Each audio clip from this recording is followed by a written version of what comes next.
All right, I'm here with senior defensive lineman Kari Beeler. Last week, you guys were dominant. Make sure that you continue that this week. We got to work together, play as a unit, stay low. No, you are. Drive these You boys bring back, him out. He stays and on. You bring yours out. Use our He hands. brings theirs out. See, Put in I the had extra you effort, already as run line more, like you gotta do what we have to do. so that's what's 2.5-hour bus ride from Arcadia High School. There got to have been some type of bus legs. Was there anything extra you guys did to make sure you guys were ready for this game? Yeah, no, not really. Hey, we listen to music. Okay. Get ready, stretch. So, nice little team. Put it together. All right, thank you for your time. the proper medical people here.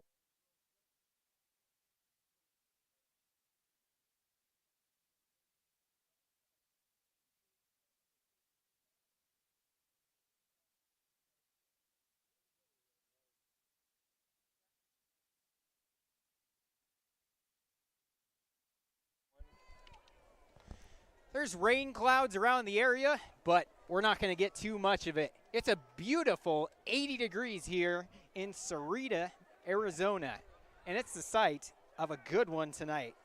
Just 30 minutes south of Tucson, Walden Grove High School is the site for a duel down south as the Arcadia Titans come into town to take on the Walden Grove Red Wolves here on the Varsity Sports Show. Hi, everybody, and good evening to you from Sahuarita. I'm Michael Manny. My partner, Connor Manning, is to the right of me. And Connor, before those last names get too confusing, let's talk about those Titans. In year 3 of the Ray Brown era, so far so good, a 34-6 win on the road at St. Mary's last week. Yeah, I mean, they really did a good job of controlling the pace. Junior quarterback Braylon really took advantage of a lot of the senior weapons he has, and he was really just a total threat both through the air and on the ground. And they took control of it early in the first half, and then it was really just cruise control from that point on. On the other hand, the Red Wolves opened their first season in the 4A Keno region. Still played excellent, 3 touchdowns, just a lone interception. What are you expecting to see from them this week? We'll expect to see just a rebound from the loss last week. It's their home opener. There's a big crowd here. Lots of people in the lots of people here in Sahuarita. So expecting them to come out strong, weather that energy, and get their first win of the year. This game sports an excellent quarterback matchup between Smith and Titans quarterback Braylon Rooney, who had a great week 1 himself. Consistently extending plays with his legs, finding open receivers, getting his backs involved, and he's got a lot of good ones, starting with Brady Forrest in the backfield. Yeah, and exactly. We earlier, and he was talking about just the maturity of this team, a lot of strong, experienced weapons, so looking forward to a good opportunity between these two teams, and we'll see if Arcadia can continue their strong run from last week, or we'll see if Walden Grove can kind of get back on the right track this year.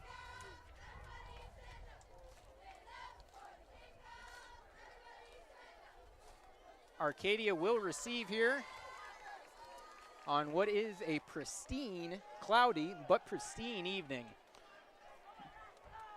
Yeah, definitely a lot different from up north in the valley. It's around 80 degrees right now, so definitely a lot cooler. I wonder if that'll play to Arcadia's advantage, especially being used to that heat. We had a pretty bad heat wave this past week, so definitely cooler weather should help.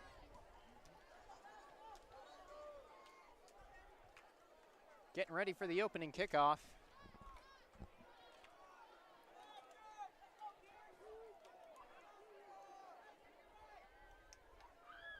As referees looks like they're fixing a spot on the field at about the 13-yard line. Come borrow that person. Just for a second.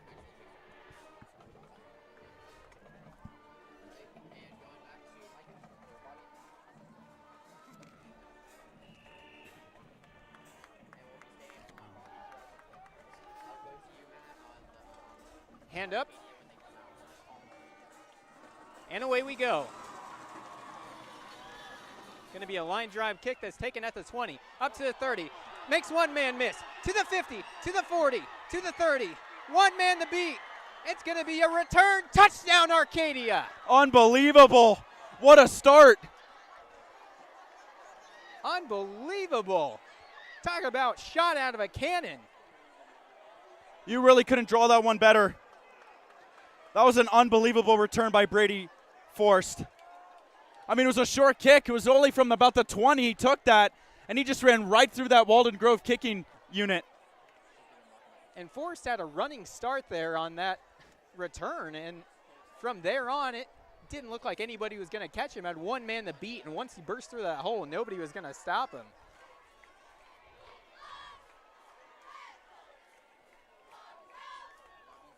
Garrick Heil on to attempt the extra point, and the Arcadia coaching staff is very, very high on their kicker. I've seen him attempting some long ones in warm-ups. Yeah, definitely not. Maybe a little biased, but they said that he has the potential to be one of the best kickers in the state. Snap, spot, ball down, kick on the way. And you can see why there. That was perfect. Good. So very quickly, 7-0 here. Just under 10 seconds to go in this game. So how about an open? Yeah, I mean, well, we saw a little snippet of it last week. Arcadia was returning a lot of kicks for about 10, 15, 20 yards each time. So they definitely was able to get some room there. And as we saw, he was touched once, and that was it.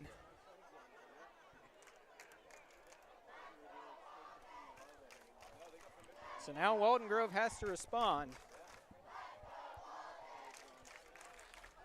And they've got an electric offense of their own to do so.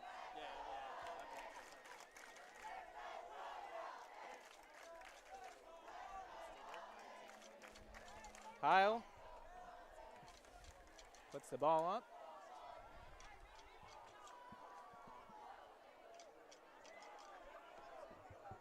Two men back to receive.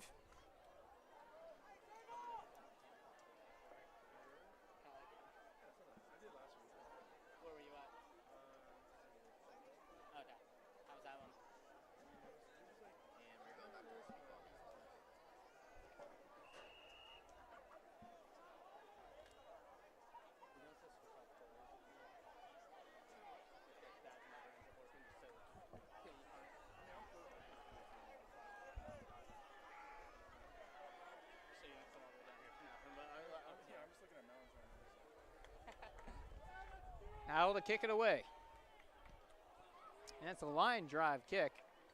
Backs up to the end zone, and it'll be a touchback. Take it out to the 20. So out comes Gabriel Smith in the Walden Grove offense. Smith, a good one. Won the 4A Gila Region Player of the Year last year. 31 touchdowns. Had a really good year.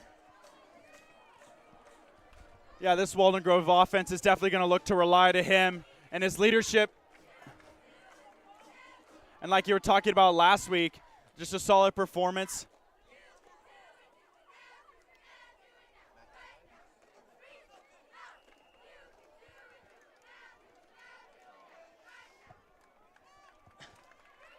Smith going to take the first snap from the shotgun. Handoff will go right up the gut, probably just back to the line of scrimmage. Maybe a gain of 1.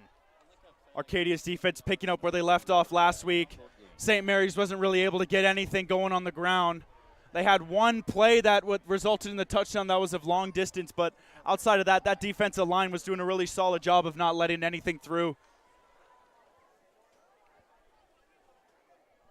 Brings up second down. Smith again takes this one from the gun, gonna tuck it and run, and we'll get up to about the 25. So decent gain there, making something out of nothing. Quarterback for game, number 7. Yeah, third and a little bit manageable here. We'll see if Arcadia's defense can get off the field. They did a really good job of that last week on third down. Not really extending drives. Third down and 5. 3 receivers right, 1 to the left. 7-0 thanks to an early kick return touchdown. Screen pass gonna just go right over the head, just a little too high, and that's gonna bring up fourth down. Little high of a pass, probably should have had the catch there. Definitely would have given them a chance, but they're gonna punt it away here.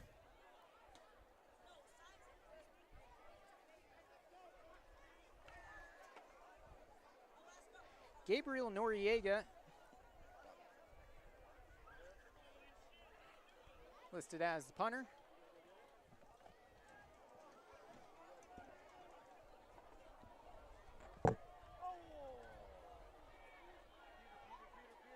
But it's booted away by the quarterback, Smith, instead. But it's going to be a decent one. Not quite to midfield, about the 48. Ball down on the 44.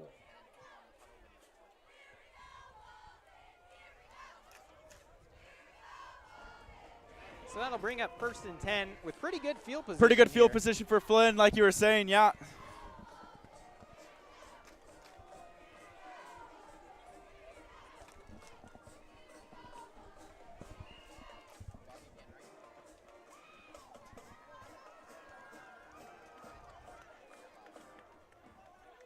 First down and 10, 7-0 here early. 10:41 to go. Two-back set. Braylon Rooney in the shotgun. Brady Forst flanking him to the right. Now going to move over to the left side. Forst takes the cadence. Hands off to Forst. Shifty moves it right up the gut. Call it a gain of about 2.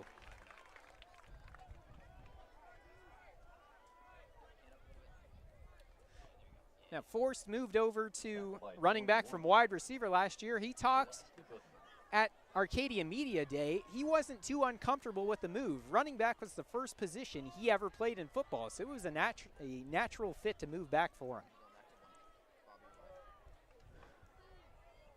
2nd down and 8. Rooney back to throw. Looking, throwing, firing, incomplete. Just out of the outstretched arms.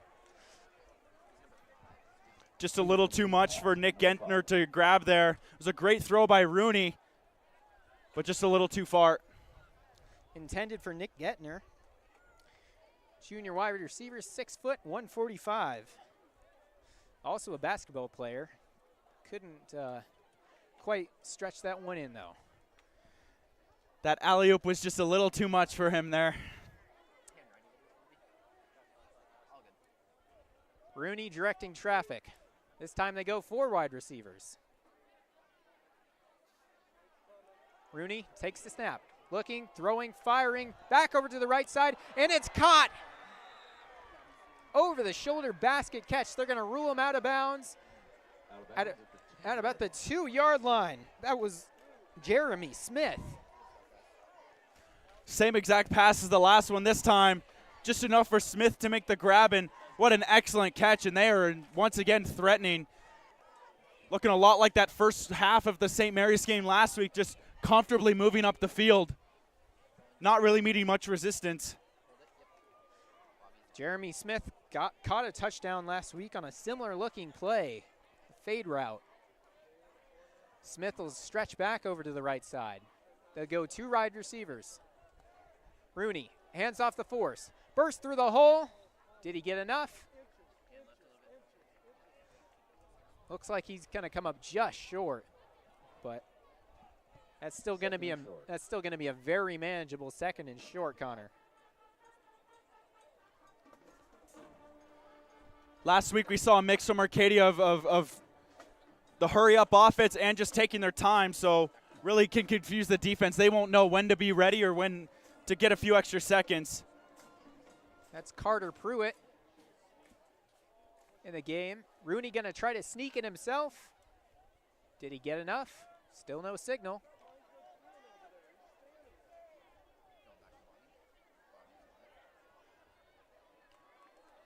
And he'll again come up short. So it's going to be 3rd and short. That was a good play by sophomore Steven Valdez from Walden Grove to be able to break through that offensive line and stop Rooney from getting into the end zone. So that brings up 3rd and short.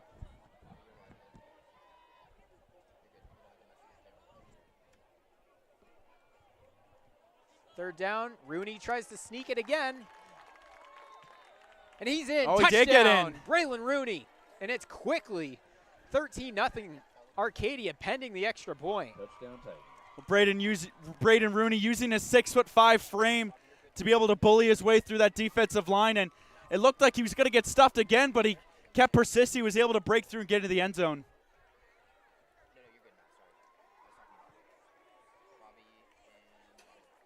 So Heil to attempt another PAT. He's 1 for 1 so far. On to hold is Ian Slater, the tight end.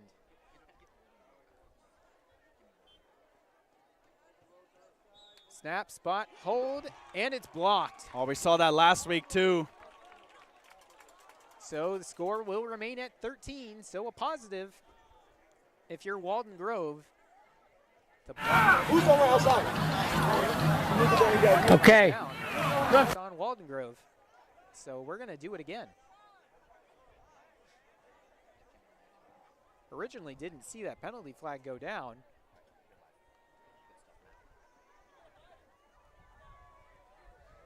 So we'll try things again. 8:31 to go. 13-0. Iowa second chance at that PAT.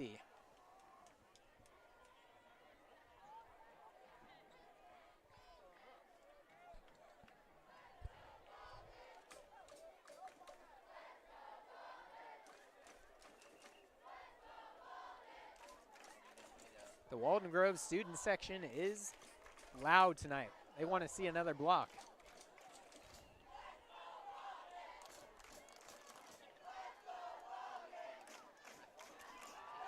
Slater again to hold.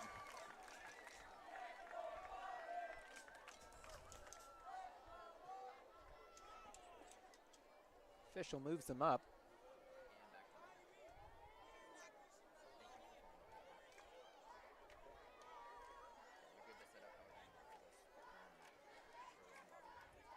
Heil takes the steps. Slater again the hold. Good setup, high snap this time, but kick is going to go through the uprights and good. This time it goes in. So 14-0 Arcadia. Well, we're already seeing penalties costing points for Walden Grove.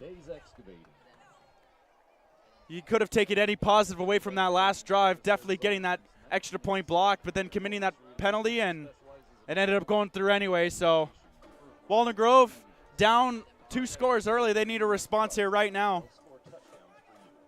And if you are Walden Grove, if you're head coach Corey Noble, you're down 14-0 and you're barely a few minutes into this game. What are you telling your guys? Well, I think the first thing to tell them is just calm down. It's only 2 scores. You know, you're trying to shake off that opening kickoff touchdown, and then really a lackluster first drive. Just tell them, hey, still a lot of time to go. We're only 3.5 minutes into the first quarter here. It all starts with putting together a good drive, getting down the field, wearing down this Arcadia defense, and then they'll find their way to the end zone. But it starts with moving the ball down the field. You can't have Smith doing all of the positive yardage from the ground. He needs to be getting it through the air, and they can't have those drops like they had that last one.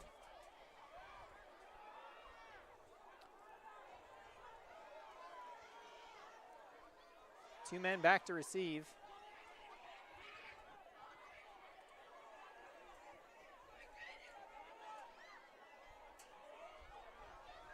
Heil steps up, and it's another good one. Short kick, going to be taken at about the 10. Move to the 20, up to the 30. There he goes, up to 40, up past midfield, to the 40. Take a good look.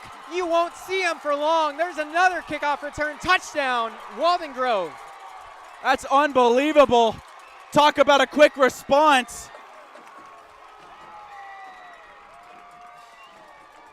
And how about that?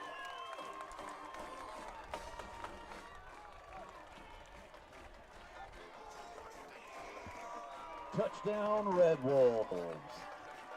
A special teams nightmare to start off for both sides. 2 kick return touchdowns, and within the first 3.5 minutes.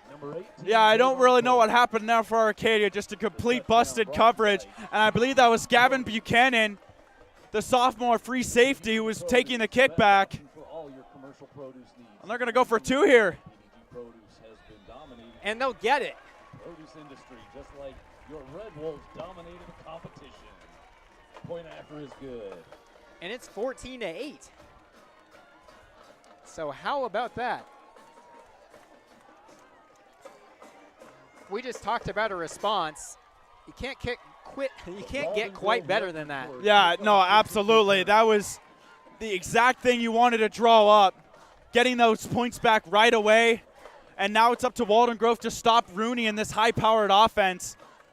We were talking about earlier, they hadn't really been met with much resistance, and there wasn't really on that last drive, but, well, it's awesome that they were able to get the touchdown. Now that tired defense is going right back out there, so they'll need to find something deep inside themselves to be able to stop Rooney and get that offense back out there and see if they can get the, well, I guess the lead now because they went for 2 and got it. So 14-8, if you're just joining us, you've missed a wild one so far. On the opening kickoff, Brady Force took it to the house.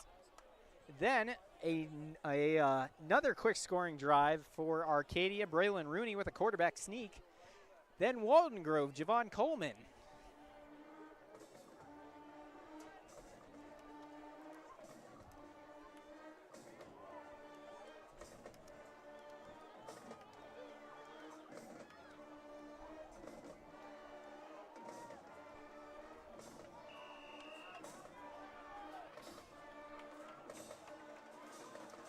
Here to kick it away. Take it to the 20, up to the 30, to the 40, and drag down Tackled by Pierce Elliott. at about the 46. Once again, great field position for Arcadia. That was Jackson Crandall this time, the junior wide receiver. He had that open lane, but Walden Grove was ready for it this time, and they conceded a lot of territory, but they were able to get the stop.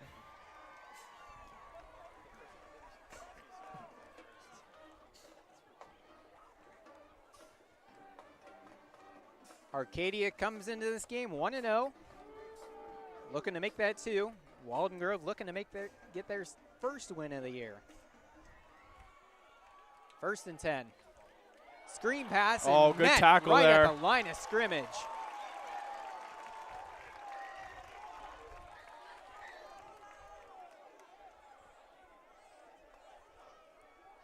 That was a great open field tackle by the junior linebacker, Carlos Montoya, for the Red Wolves. Montoya, 13 tackles last week.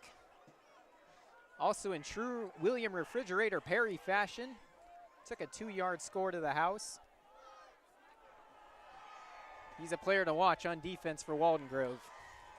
Forced to try to make a nice move there, but Montoya just had him tracked down. Rudy going to take off and run it himself. He'll slide down at midfield. We were talking about that dual threat ability of Rooney, able to avoid danger there. He did that quite a few times last week against St. Mary's. You think you have him, and then you don't, and he's able to get something out of nothing. Rooney didn't use his legs too often last year, but he talked in the postgame last week that was something he was focusing on this year. He wanted to get out of the pocket more, use his legs more. He's a big guy, 6'5", but he's a great athlete too. He can move around in the pocket very, very well. We were talking earlier, he's really matured this offseason. He's really felt more comfortable back there, controlling the offense, managing the offense. 3rd down and 6, play action fake, incomplete into tight coverage intended for Broken up by number 6, Buddy Davis. Alex Alba, who's back this week, didn't play in week 1 with an injury. Back this week healthy, though, but that's going to go incomplete. That was a good look by Rooney. That was just an even better play on the defensive end by Buddy Davis. Able to get his hands up, able to deflect the ball, and Arcadia's going to punt.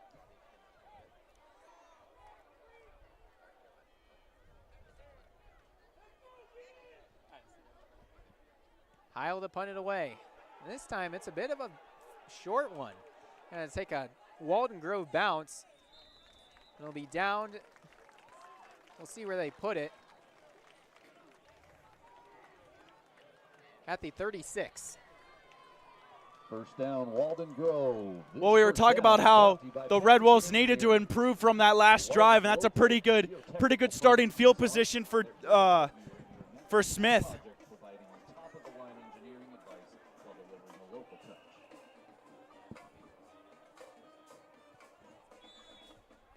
A flag down on the play.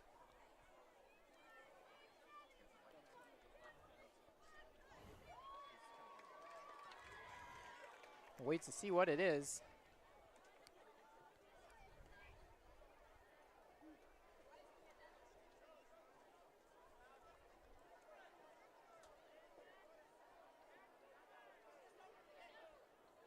Still awaiting from the referee.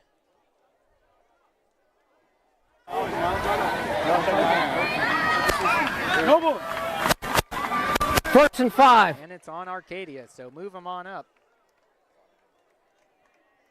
5-yard penalty on the Titans lined up in the neutral zone. Neutral zone infraction. So, Red Wolves will move up 5. It'll be first down and 5 this time. 3 receivers to the right, 1 to the left. Smith hands off. Up the gut. Short gain by number 30, Robert Cash. To Robert Cash the third. Cash, Walden Grove's lead back. Second and 4. Had an excellent year last year, and now back for more. He had 604 yards, 7 touchdowns last year. Gonna be the bell cow again. Smith, screen pass, completed. Big Good hit. tackle up there to about the 46.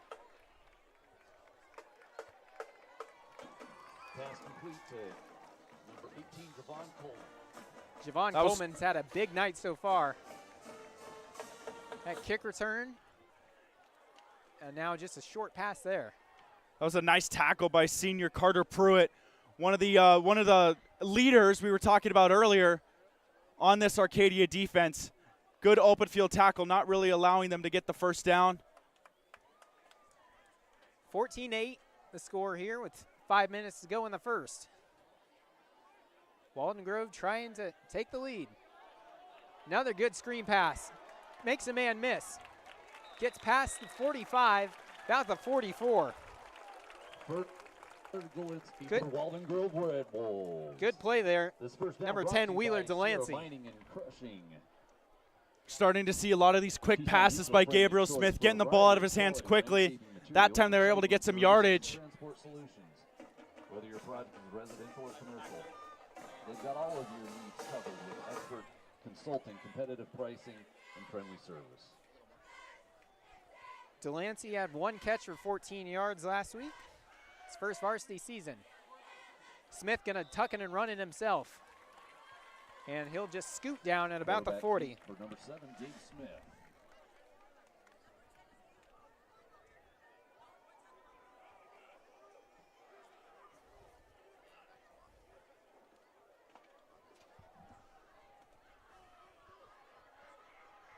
So like you mentioned, the Red Wolves starting to use a lot of these quick passes. How does that get a quarterback comfortable heading into the first quarter? Well, Set his tempo. it's just seeing the completions. It's trusting his receivers, knowing that they're going to be able to catch the ball. And once you get it out of your hands quicker, then you put it in the hands of their much more athletic receivers. Long pass over to the right side, incomplete. Just over the outstretched arms. Intended for Paul Guy. First time we called his name tonight. That one just a little too high. Yeah, it was a good throw. It was right there. But it was good on the Arcadia defense to knock it out of the hands, and that could have been really dangerous. Looked like Keyshawn Middleton was involved there.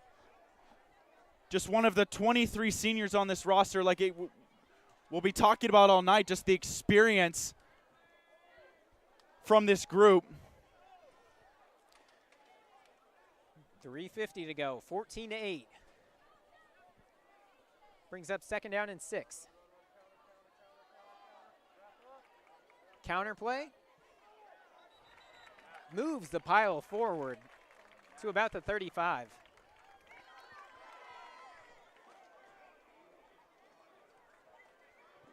Number 30, Robert Cash for the gain. Tough running for Robert Cash. That's going to bring up 4th down, and we'll wait to see if the Red Wolves decide to go for it.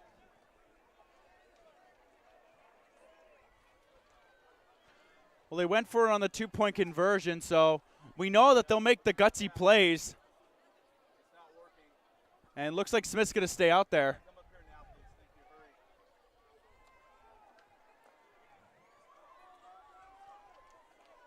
Let's call it 4th down and 2. Hand off the Cash. Smith tries to push the pile, and it doesn't look like he got it. He didn't. Robert Cash is denied.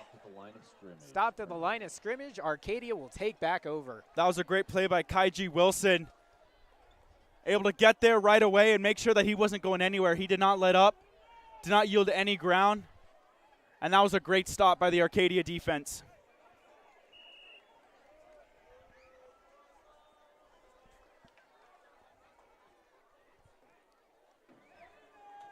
So Arcadia again going to have decent field position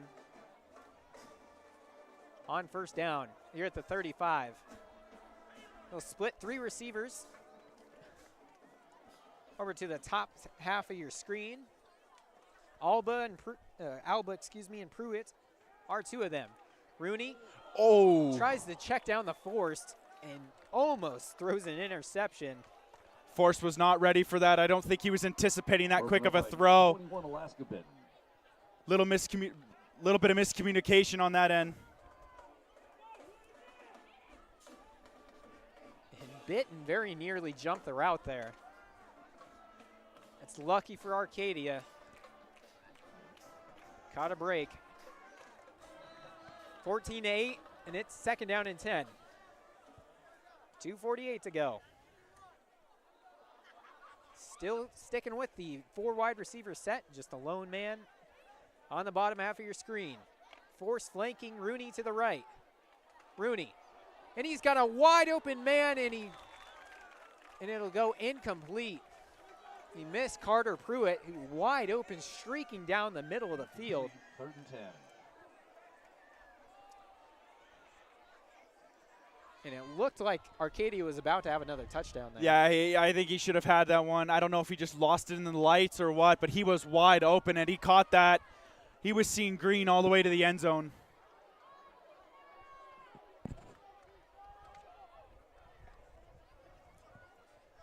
Third down and 10. Rooney. Pressure in his face. Ball is caught by Alba, but it's not really going to go anywhere. So that's going to bring up 4th down and 9. Good stop from the Walden Grove defense. 28, Jackson Philistine. Jackson Philistine on the tackle. And getting a stop there, if you're Walden Grove, that's got to be a confidence builder. Oh, absolutely. That's back-to-back stops now for the Walden Grove defense. I think they're starting to get their groove here and really settle in. High snap for Heil, but still gets it off. Fair catch called for and will be made at about the 38 by Coleman. Fair caught by number 18, Jackson Coleman. So the Red Wolves going to go back on offense again. Stopped on 4th down on their last drive, and they're going to try to get down the field again. Walden Grove's moving the ball. There's no problem with that. Just got to be able to convert opportunities when you have them. They're doing a good job of that so far. Just got stopped on 4th down. Well, yeah, and you said it perfectly. They were starting to get down the field. They were really starting the quick passes by Smith. He was able to find his receivers. They had that big look down the right side that was just tipped away. And then, like you said, they got stopped on 4th down, and there you go again. Play action fake goes on a slant route, and it's going to be snared in there. Tackled at about the 47. Paul Guy for a 1st down. And that's Paul Guy's first down reception. Brought to you by Trent Shore Rentals. Trent Shore Rentals is a leading Tucson shoring equipment rental company offering quality trench shoring equipment and supplies to customers. Guy, in 5 Southern Arizona receptions, for the last 30 102 yards, and 2 touchdowns last week. He's a 4-year varsity player. He's one of the veterans of this bunch. 14-8 here, clock ticking down in the first quarter, 1:35 to go. That's going to move the change, so it'll be first down.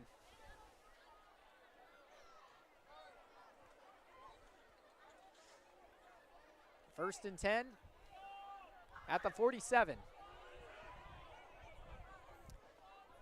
Clock ticking again. Another play action fake. Screen pass, stiff arm on the play, and dragged down. And at the 43, good play there by Wheeler Delancey. To number 10, Wheeler Delancey for a 5-yard gain. Another quick pass by Smith there. I don't know if he doesn't trust his offensive line or if that's just a design play, but he's really getting the ball off quick. Short passing game working for Walden Grove. Checking it out in the flat. Smith this time gonna step up, gonna throw it on the run, incomplete. Turn the other way there.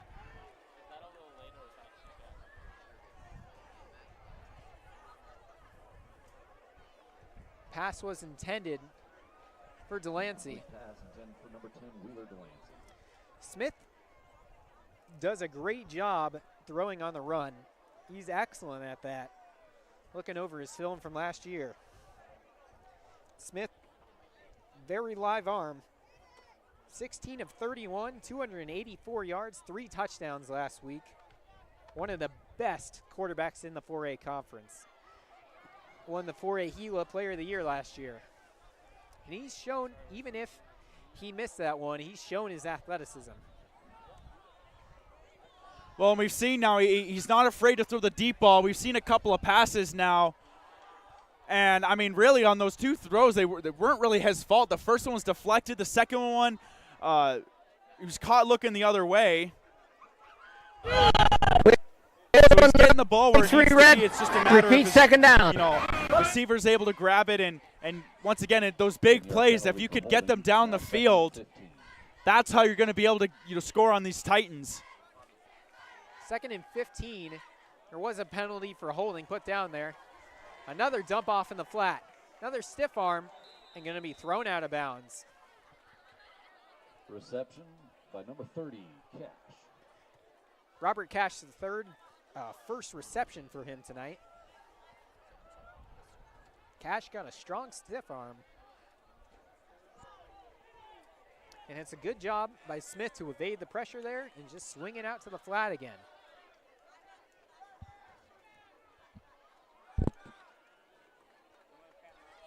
Ball at the 46. 3rd down and 8. Smith gonna take it and run himself. Makes one man miss and hurdles a man. Gets to the 35, Gabriel Smith. Another athletic play.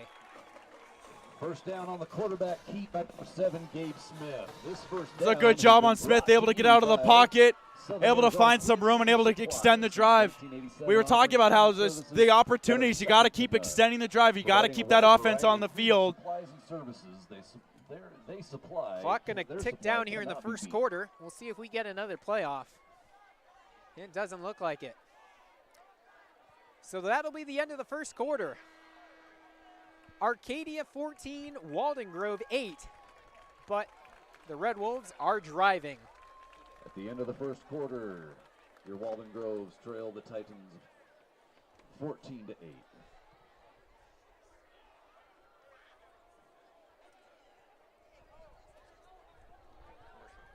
And we're going to go for a quick break here on the Varsity Sports Show. Once again, Arcadia 14, Walden Grove 8. You're watching the NFHS Network.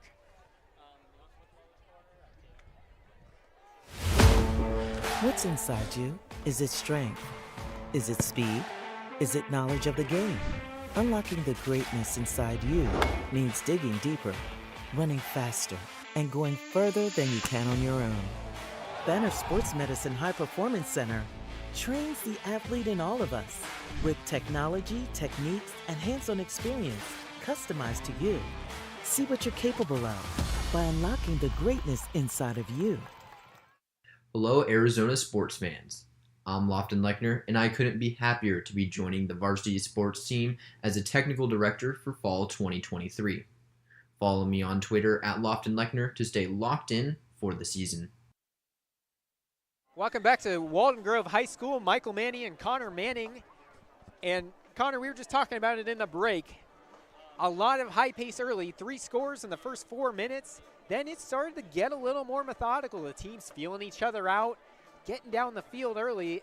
Then Walden Grove just stopped there on their last drive on 4th down, get the ball back after a 3 and out. Now they're driving back down. Yeah, well, we saw Arcadia had a really strong, explosive start on offense, and then it kind of seemed to simmer down. Walden Grove was able to figure them out. Rooney wasn't really able to get the ball through the air to his targets. But on the other end, Walden Grove had a really slow start, but it looks like Gabe Smith of the offense has really been able to find their drive and they're up the field. One man goes in motion. Play action fake for Smith. Handed it off to Cash. Flag down on the play. And a false start. So move him on back.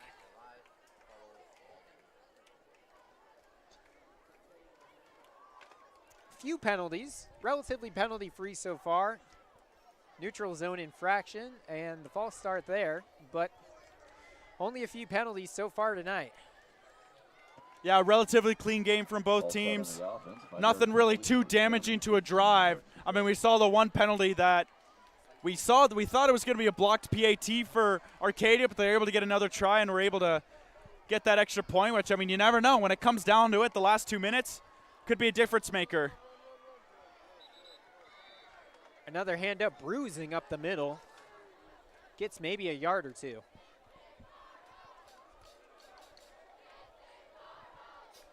Short game by number 30, Robert Cash.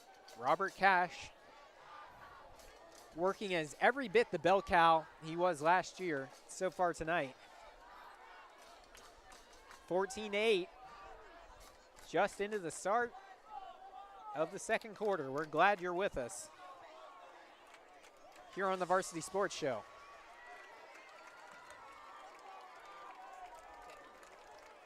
Smith getting the play in.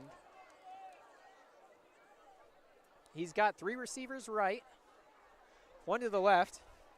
Paul Guy the farthest over there, down to the right. Smith looking for Guy and just gonna go over his head and out of bounds. Just a little too high for him there. He was able to get a hand on it, but wasn't quite able to make the grab in 3rd and long. And even if that was able to be brought down by Guy, that would have been hard to get his feet in bounds. Definitely would have needed to see a freak athletic play there.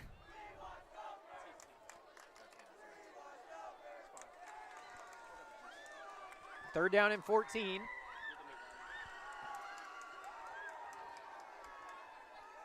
Ball in the 42. Smith takes the snap, steps up, looking, and he's going to be brought down and sacked.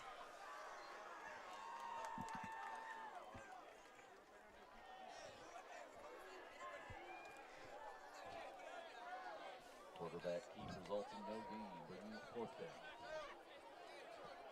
That was a great play by Pablo Javalera. Able to catch Smith, and Smith went backwards.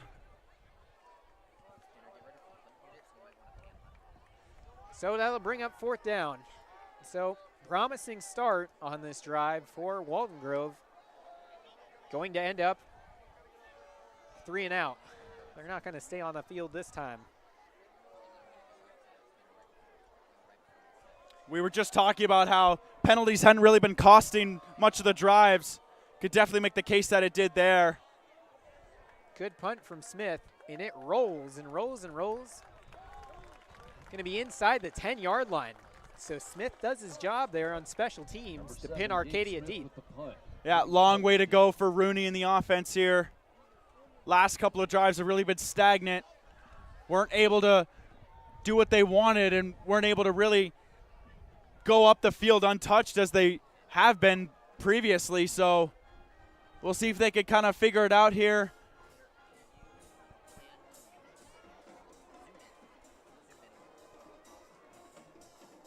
So now Arcadia is going to set up shot. 1st and 10. Inside their own 10. Rooney going to take it himself, and it's a good gain. Going to make a couple man miss, get past the 20, up to about the 25. helping out your own cause there if you're Braylon Rooney. Yeah, he definitely was able to finally find some room there. And we were talking about how he's really developed into a strong dual threat option for the Titans. And it was a big run there. Already has a recorded touchdown on the ground.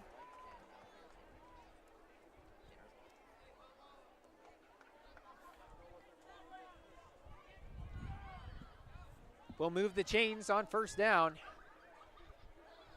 Bunch set. Handoff. Gets through one hole, and Forrest is going to gain about 2.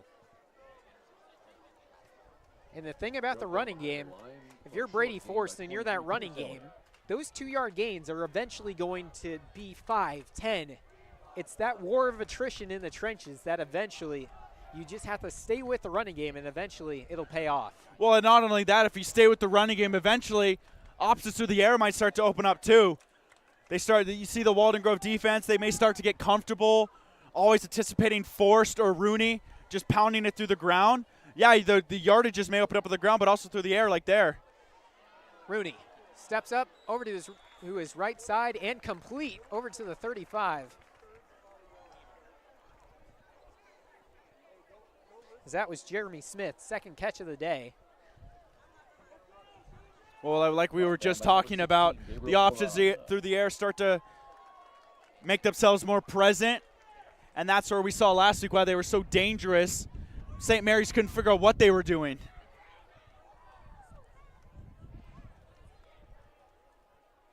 Low snap, looked like almost like a fumble-rooski type play, but they keep the ball on the fullback dive. Gain of a few. Ball will be at the 37. I'll bring up, but we'll move the chain, so it'll be first down. Does its job. First down and 10 at the 37. Rooney, play action fake, rolls out, finds a man at midfield. That's Carter Pruitt. Brought down by number 22, Enzo Morales. Rooney works really well off of play action when he rolls out on that bootleg, able to find a man there and Pruitt. That's clearly working for Arcadia. Yeah, that was a great throw off the run. He was throwing, coming off of his left side too, so he really had to open up and get the pass off to Pruitt. Good job on Pruitt's part to be able to make the grab and able to get a few more yards. Rooney hands off Forrest, slips the tackle, and makes a good gain up to the 40. Well, this is exactly what we were talking about. This is where Arcadia thrives, when they're starting to get big yardages on either on the ground or through the air. And this is where they'll really start to take over. They can now dictate the pace, and this is exactly what they did against St. Mary's last week. Really could start imposing their will. Second down and 4. Hand off the Force again. Cuts through the hole. Makes one man miss. Slips at about the 25. He slips on the grass, but that's a good move from Force to make one man miss. Official signals to the booth. Number 28, Jackson Philistine. To keep the ball moving and to keep the clock moving. That'll move the chains for a first down. What we're seeing here, Arcadia start to slow it down.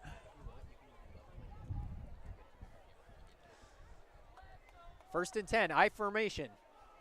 Hands off the Force, isn't gonna really get anywhere this time. Brought down by a host of Red Wolves.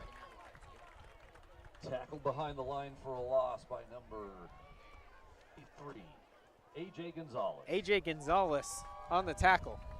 Yeah, he wasn't fooled there. He knew exactly where Force was gonna go. And they lost a bunch there. Gonzalez, 4 tackles last week. He had 35 last season. Timeout on the field, Walden Grove. Timeout Red Wolves. This timeout has been brought to you by Micha's Mexican Restaurant. Meech's Restaurant and Catering, Meech's owned and operated. So, Connor, by we the talked at the Varsity beginning of family, this has drive, been serving the that best running authentic game, Mexican you cuisine keep at it, since and the 1976. attrition's going to They're set in. located at 290 They've kept at it, South and 4th those Avenue, gains Tucson. are Go getting see them and tell slowly but Walden surely Grove down the football field. sent you. Well, and it's all about tiring out that Walden Grove defensive line. They're coming back exhausted, hands on the hips. Like it really is taxing on the defense every time you pound the ground game and you're still moving up the field. So, and we saw with the pass to Pruitt and the pass to Smith earlier, like it also opens up the ground, it also opens up the air attack as well. But exactly what we were saying, like you keep running the ball, you keep consuming the clock, and that's really what they did last week against St. Mary's, was they were using up good 2, 3, 3.5 minute drives, and they were scoring. And that's really what makes Arcadia such a threat, is being able to finish. Stay with the one back set, hand off the force. Burst through the hole. And it'll get brought down by a host of Red Wolves at the 24, or excuse me, 26. 3-yard pickup stopped by a pack of Red Wolves.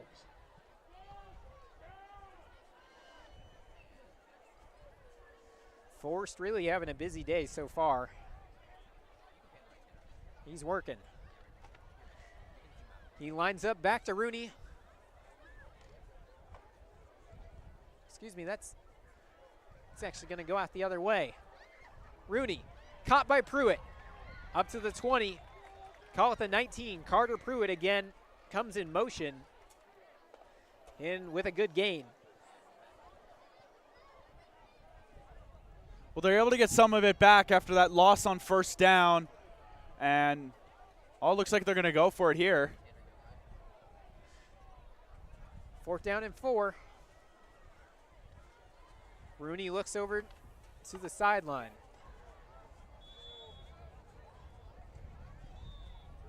And timeout Arcadia. They're going to go and talk this over. Do you like this call to go for it on 4th and 4? I think that having one of the better kickers in the state definitely gives you that option, right? You know with Heel out there, you know that he's going to make it. You know that he's going to be a strong suit for you. But also at the same time, I mean, they were able to pick up 7 yards on that last play. Like, it's 4th and 3. It's short. You only have to go a little bit. We've seen that Forrest and Rooney are able to pick up those little yards. We saw earlier in the drive, back when they were on their own side of the field, was that like 3rd and 1, 3rd and 2. They were able to pound it through the middle, get the first down. It's a gamble. It's 4th down, but I think that it looks like they're keeping that offense. So Ray Brown really has confidence in his offense to be able to just get that short yardage and keep this drive going. I think he senses that the defensive line might be tired here for Walden Grove. They've done an excellent job with those short runs on this drive. 4th down and 3. Play action fake. Rooney looking for a man, and he's got one. Diving catch right at the goal line. Brings it down at the 1-yard line. And that's Jeremy Smith again. That was an excellent catch by Smith. The Red Wolves they believe it was not complete, but once again, it was that out of the pocket, getting out of the pocket and being able to get a nice throw off, this time on his stronger side, where he didn't have to open up as much. But Smith was wide open there. Once again, Braylon Rooney getting out on the bootleg. And that was a nice diving grab by Jeremy Smith. Gutsy call doing a play action on 4th down and 3, rolling to the outside, but it paid off. They got goal to go, and can imagine they're just going to go with Big Rooney again to power through the middle and get them back in the end zone. It'll be 1st and goal as the White Hat comes over to have a chat with Walden Grove head coach Corey Noble. Beautiful night here in Sahuarita. Clouds not giving way to any rain around us. Nice breezy one. Rooney gonna line up in the I formation. Gonna hand off through the hole. He's in. Touchdown, Arcadia.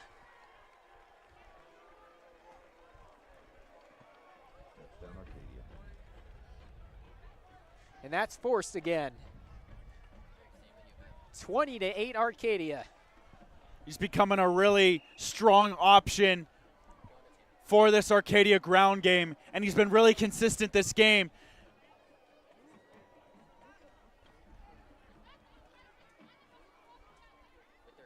That's the second time tonight that they've been able to punch it in from 1 yard. Offensive line really doing the dirty work tonight for these Titans. When we were talking about earlier, very long drive, 5.5, 6 minutes for the Titans, and as we saw, they're in the end zone. So Smith and the Walden Grove offense, they don't have a whole bunch of time, and Arcadia doing exactly what they did last week, chewing up the clock, using all of their weapons, keeping the drive alive on 4th down with that gutsy play call by Ray Brown, and it ended up in the end zone. It's exactly what you want for a team like this. And they looked calm and collected when they were doing it too. Forrest and Rooney, are really becoming that strong 1-2 punch on the ground. And they're going to be very dangerous this year. That they are. PAT from Heil was good. So call it 21-8.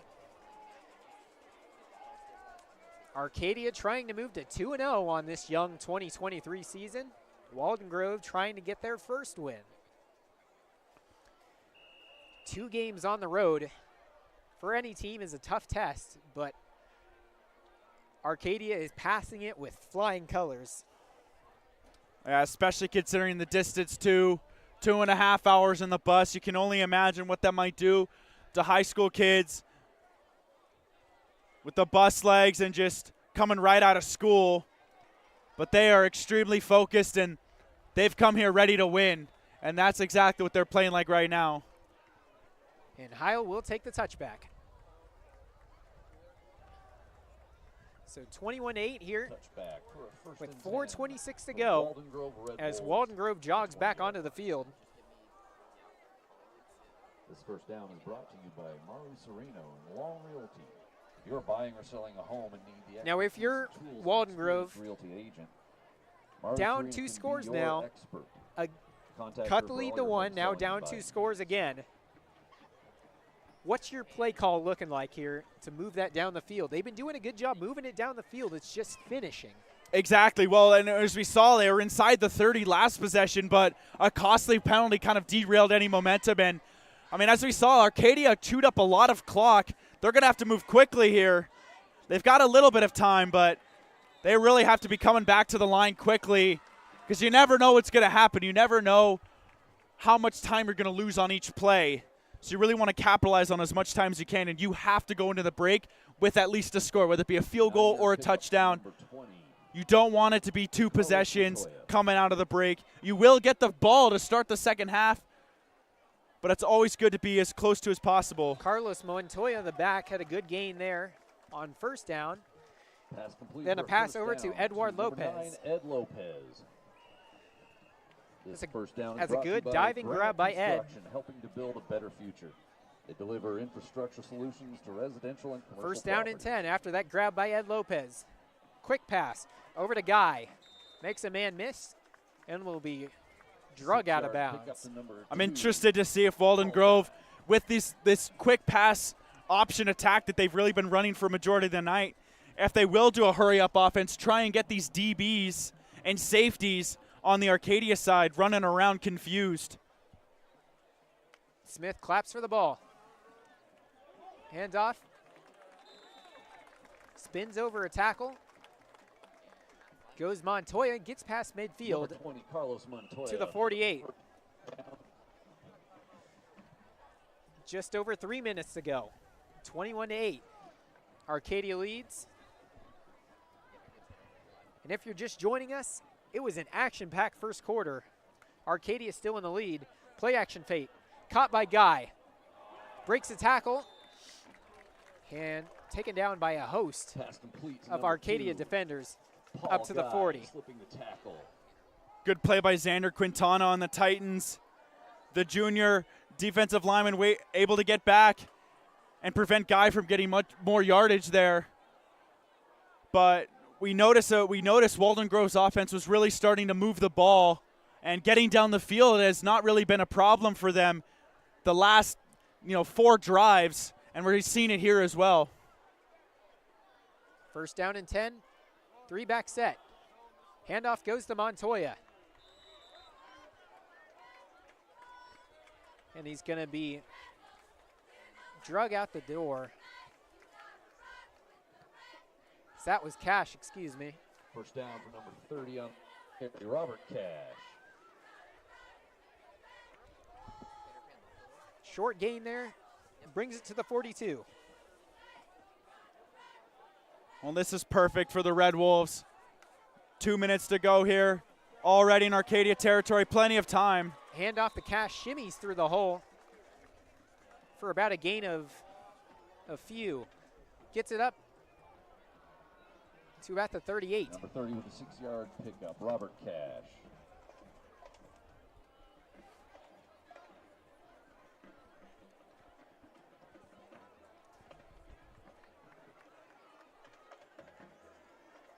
Call it the 33, excuse me. 2nd and 5. Smith takes the snap. Looks, runs, floats right over to the left side, and it's a completion and good tackle Number there. 9, Ed Lopez for the completion and the first down. Ed Lopez, 2nd catch of the drive. First down.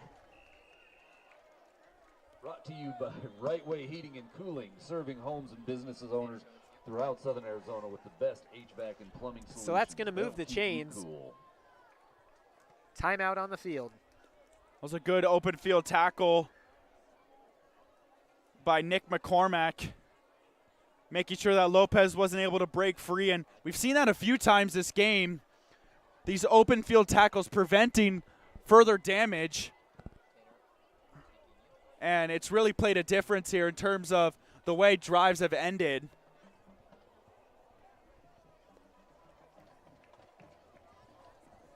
So Walden Grove moving down the field again. But the key here is finishing. That's what they've struggled with thus far on offense. Stopped on 4th down earlier. Then had to punt it away. And then on that last possession, momentum was kind of undone on that punt return, or on that penalty, excuse me. Yeah, well, here they are, exactly where they were that last drive. Deep into Arcadia territory with an opportunity to get a score here, a much-needed score if you want to come out of the break with some momentum. And it would really be damaging for this offense. Back-to-back drives inside of the Arcadia 30 to come out with nothing. 1st and 10, Coleman, touchdown! Touchdown, Walden Grove. How about that? Javon Coleman. His 2nd touchdown of the game, 1st receiving, and that was a dart from Gabe Smith. That was an absolutely brilliant pass and a great job by Coleman to be able to see the ball, keep his eyes on the ball, and be able to get the catch. And Charlie Driggs of the Titans, he was right on him. That was great coverage. He just turned the wrong way at the last second, and Coleman was able to drag it in. And we were just talking about how important of a touchdown that was for the Red Wolves. They're going to go for 2 again. Smith rolls out to the right. He's going to take it himself, and he's got it. 2-point conversion is good. And it's 16-21. Number 2, Gabe Smith. Number 7, Gabe Smith. So how about that? Gabe Smith puts some mustard on it to Javon Coleman, and then takes the 2 himself. That's the 2nd successful 2-point conversion in this ball game. Well, that was a great job by Smith to stay composed. It looked like a broken play. It looked like he lost the ball right off the snap, but was able to compose himself, get to the outside, and he just walked in. This 2-point conversion brought to you by PDG Produce, the best option for all of your commercial produce needs. Since 1985, PDG Produce has been dominating the produce So now we industry, see just like your Red what Wolves Arcadia dominate can the do competition. Thank you, with PDG 1 minute Produce. and 22 seconds. Well, they'll have to change pace here. They've really been going slow and methodical through the ground here. 1:22 left. They were left with some time by the Arcadia, or by the Walden Grove offense, excuse me, but we'll have to see the arm of Rooney really play a big key here. Get the ball down the field quick and maybe see if Heel will boot a field goal. We were talking earlier. He's been hitting 40-yard field goals, so. Onside kick. Arcadia will come up with it. That's a gutsy call. Well, that's exactly what you wanted if you're Arcadia. That is excellent field position. I don't know if the ball rolled off his foot incorrectly or the wrong way or what, but it was an interesting play there on the side of the Walden Grove kicker. And, I mean, you couldn't have asked for better starting position here in the 2-minute drill.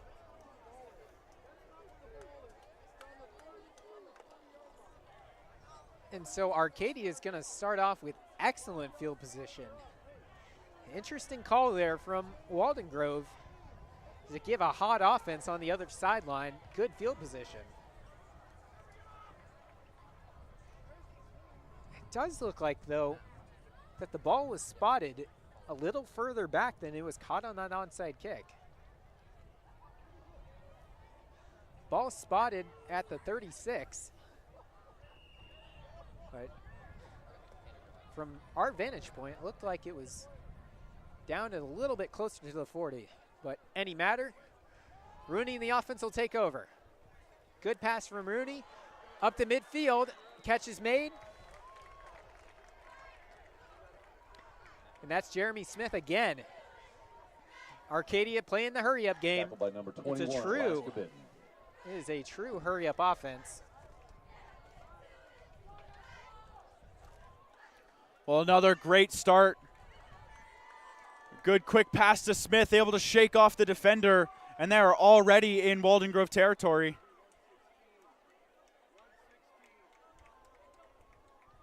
Whistle. We're out of bounds. Clock will start on the snap. Shit. Okay, we're good. The line judge. And here we go. Clock running again. Rooney over to the right side, incomplete. Intended for Smith. Just had him way too out in front of that one. Yeah, a little too much put there by Rooney. Good pass to the outside we saw earlier on that first touchdown pass from Rooney. But that's the second time now he's just overthrown him just a little bit. And the clock did, I mean, because it was an incompletion, they didn't lose any more time. But definitely probably wanted that one back. He was wide open too. 21-16. First down and 10. 3 receivers stacked to the left side. Rooney throws it a little behind Pruitt, but he's able to fall down and make the grab. Offense quickly moving up to the line of scrimmage. Ball at the 39. Rooney back to the shotgun. 4 wide receiver set. Low snap. Rooney looking, throwing, finds Pruitt to the 10-yard line, and he's going to fall down at about the 5-yard line. Looks like he doesn't get out of bounds. Clock still rolling. Well, another bust-in coverage by the Walden Grove defense. Pruitt was wide open. If it wasn't for the fact that he ran further than his feet could follow, he was in for 6. But once again, this time Arcadia now finds themselves with plenty of time.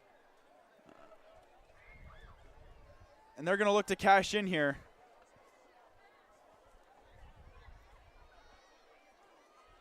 .40 seconds to go. First down and 10. Arcadia trying to pad that lead before halftime. Rooney throws a dart to the left side intended for Smith, incomplete. Looked like the Walden Grove defender was grabbing Smith there on the shoulder, but no pass interference called. Yeah, Smith did look a little wrapped up there. Thought maybe there was going to get a flag, but definitely a difference of opinion on the official's part.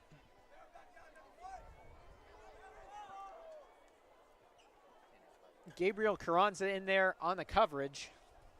Got his head turned around, so no call. 35 seconds to go.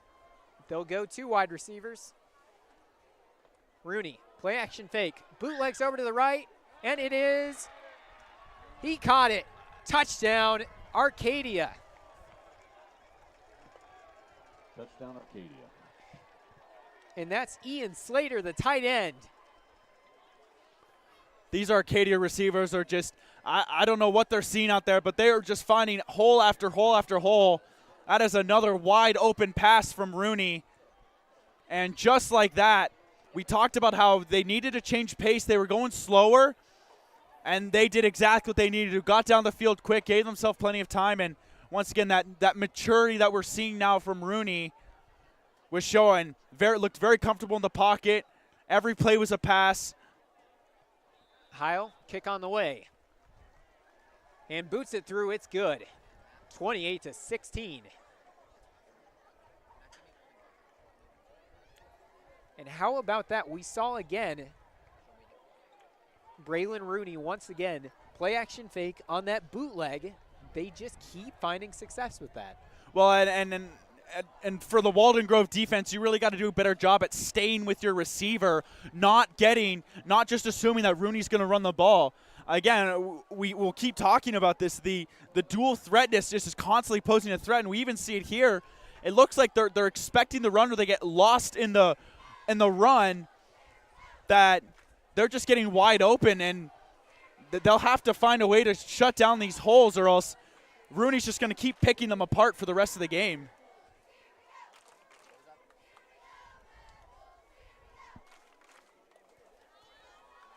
So now we'll see what Walden Grove can do with 30 seconds. We'll have to see how aggressive they are. We asked on that last kickoff, what can Arcadia do with 1:21 seconds? They made the most of it.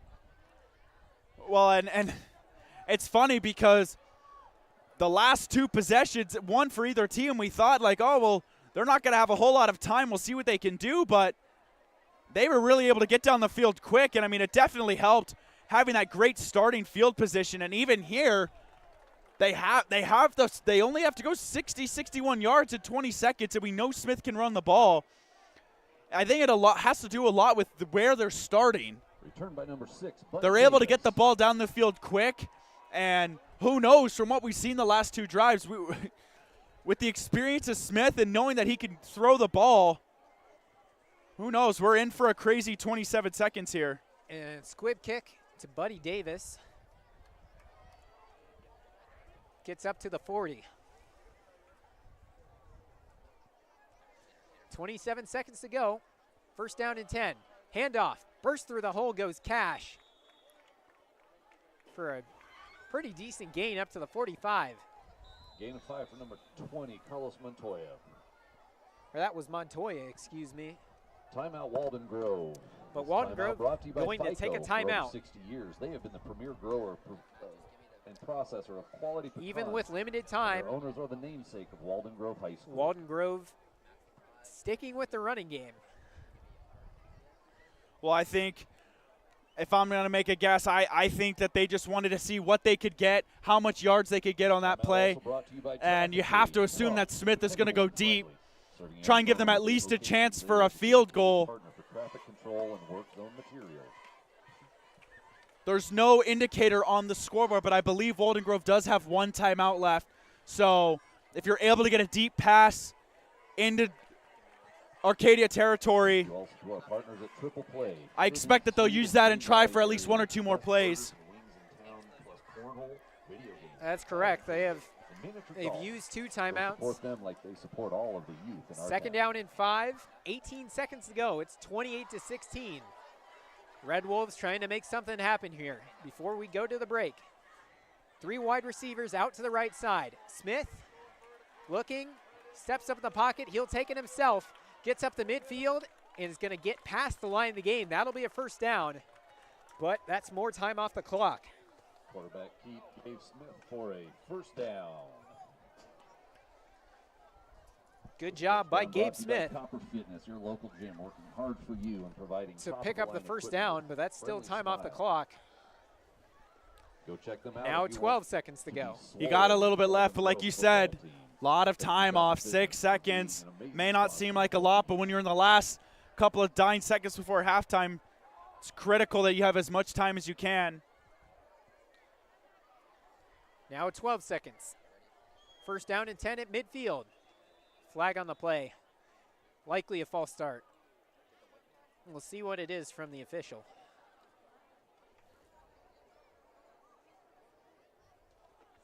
Yeah. Hey. Go. That'll move the ball up a good chunk of yards. Ball now going to be at the 45. One of those penalties where you don't want that, because that just gives them 5 more yards, a little bit less room, little bit better chance for Smith to throw the ball deep. Smith keeps it himself and gets up to the chain, up to the 40. That's going to be another first down, but only problem is only 5 seconds to go. This is a little long for a field goal attempt at this level. So if you're Walden Grove, you're going to have to think about tossing one deep at the very least. Tossing one to the sideline, but even if you do that, that's going to take a good 3, 4, probably all 5 of those seconds off the board. Well, we've seen on back-to-back plays now, Smith wanted to go downfield. He was looking for it, but there's just nothing available. Now, kudos on him for being able to get some yards, but if you're the receivers, you got to get open to give him an option to throw the ball. Smith steps into the pocket, rolls out to the right side, looking for a man. He's going to find one. Completed for a pickup by number 9, Ed Lopez. That's Ed Lopez, but that'll be the half. At halftime, Arcadia 28, Walden Grove 16. And what a first half it was.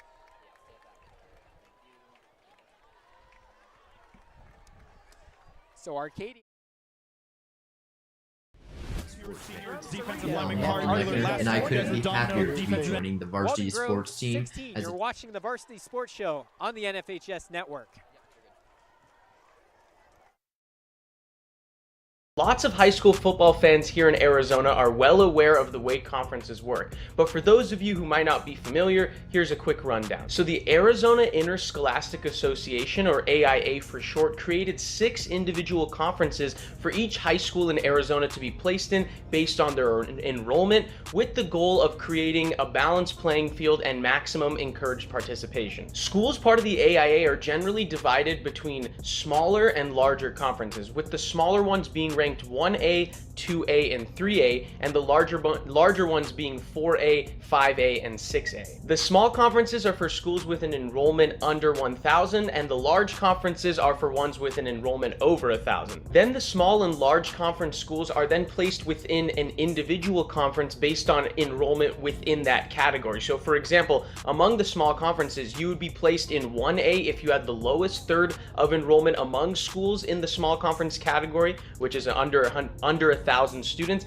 And if you were, for example, in the 6A conference, that means your school already has over 1,000 students and you're in the top 1/3 of enrollment of those schools with over 1,000 students. Because each conference has a lot of schools, there are also smaller subsections that each school is placed in, which is usually around 5 or 6 teams. So for example, the Saguaro Sabercats play in the 6A conference, but within that 6A conference, they're specifically in the 6A Northeast Valley section with 4 other schools, and all 4 of those schools they are required to play, which is how sections work in Arizona. And now to look back at some of the highlights from last season with the schools that we are covering this season on the Varsity Sports Show. Last season's state championship came down to the Basha Bears and the Saguaro Sabercats, and the Basha Bears won in a close one, 28-21, to win Arizona's state championship in 2022. The Arcadia Titans went 6-5 overall in the 4A Desert Sky section, and within that section they finished finished with a 3-1 record. They unfortunately lost their opening playoff game to Snowflake last season in the first round. The Brophy Broncos went 3-8 overall last season and 1-3 in their 6A Northeast Valley section. They ended up losing their first playoff game in a close one to Red Mountain to end their season. However, this season, the Broncos have moved to the 6A Central section. Speaking of the 6A Central section, the Corona del Sol Aztecs are located there as well, and they went 8-3 last year with an undefeated 4-0 in that section. Last season, unfortunately, the Aztecs were beaten in their opening round playoff game at home to Mesa. The Desert Mountain Wolves went 10-3 last season and went 3-2 in their section, which was the 5A Northeast Valley section. The Wolves ended up advancing twice in last year's playoffs before losing a close game to Higley, which ended their season. The Buckeye Hawks play in the 4A West Valley section, where they went 2-2, but they did go 7-4 overall. They ended up having an opening round playoff exit to Yuma Catholic. The Horizon Huskies are another team that have changed sections. Last season they were in the 5A Santan section, where they went 4-1 and 7-5 overall. They won their playoff opener at home, but ended up losing on the road to Cactus. This season, however, the Huskies have moved to the 5A Northeast Valley section. The Mountain View Mountain Lions were 3-2 in their 5A Southern section a season ago, but only went 4-6 overall without a playoff appearance. This season, the Mountain Lions are newcomers to the 5A Sonoran section. And last but not least, the Saguaro Sabercats went an undefeated 4-0 in the 6A Northeast Valley and 9-4 overall. And as we mentioned earlier, the Sabercats made it to the state championship game only to lose a close one to Basha. In terms of state title contenders, it seems to be an open field this year, with a lot of teams being in contention, including the Saguaro Sabercats. Ultimately, it seems like this year will be about proving yourself if you're any team in Arizona high school football. The Sabercats have a huge matchup next week against Basha, which we will have on the Varsity Sports Show, and that's a matchup that's obviously a rematch of the state championship, but that's an example of a matchup where two teams that potentially could be state title contenders are really going to have to prove whether they have a good chance to do it again. So this is an exciting year. It seems that the field's more open, there could be more parity, more teams are in contention, and we're so excited to see it all unfold this upcoming season. So our pregame, halftime, and postgame show is a new addition to the Varsity Sports Show. In years past, we obviously had coverage of the games with our incredible broadcast and production team there for every single Friday night game that we were covering, doing a fantastic job. But this year, we're really excited about the new show because we want to give you that extra analysis pregame. We want to talk to winning coaches and players after the game and our very own team for further analysis. So we're really excited about that. And also our halftime show, which we would like to use to cover sports around the entire Arizona area, whether it be high school football, other high school sports, or professional sports. So we're just really excited to add these extra segments to the Varsity Sports Show called Varsity Live for our pregame and postgame show, and our varsity halftime show, because we feel like it can make the show even more exciting. And who doesn't love to talk about sports? So we feel like it's a really good opportunity. We're going to learn a lot along the way, but I'm very excited about it. I'm very excited to be a part of it, and I think as an entire staff and team, we're all really excited to present to you this new halftime show, the pregame show, and the postgame show. So we're all just really excited and pumped for it.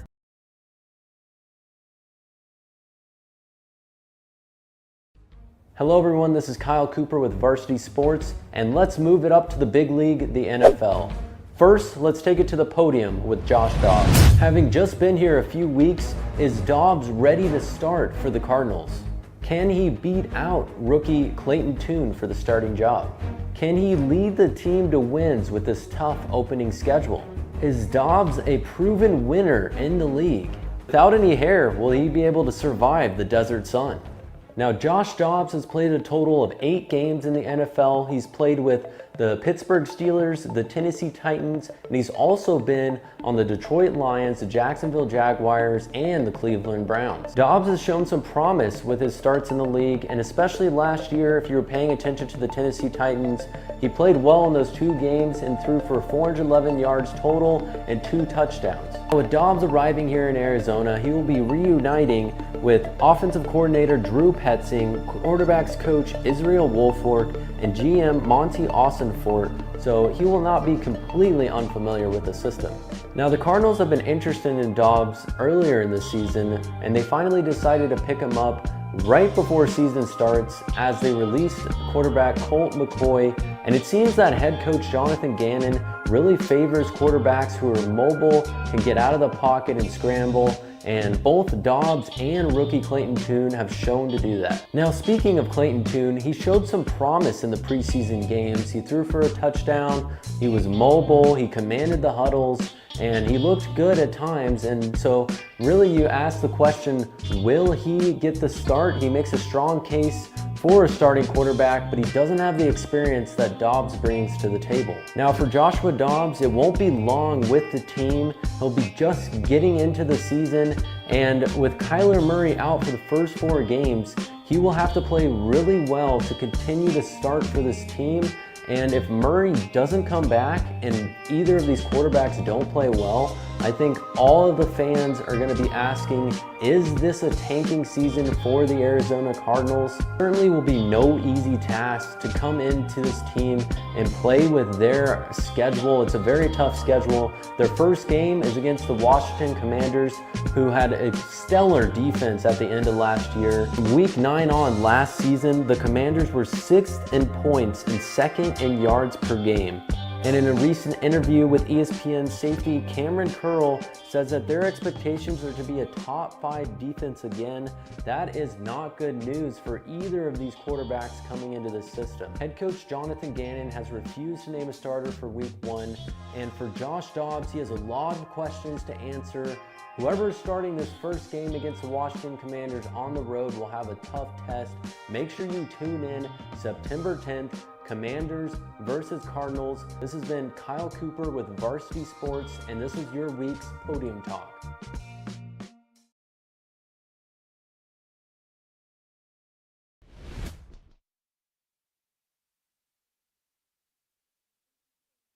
Hello, Arizona. What's inside you? Is it strength? Is it speed? Is it knowledge of the game? Unlocking the greatness inside you means digging deeper, running faster, and going further than you can on your own.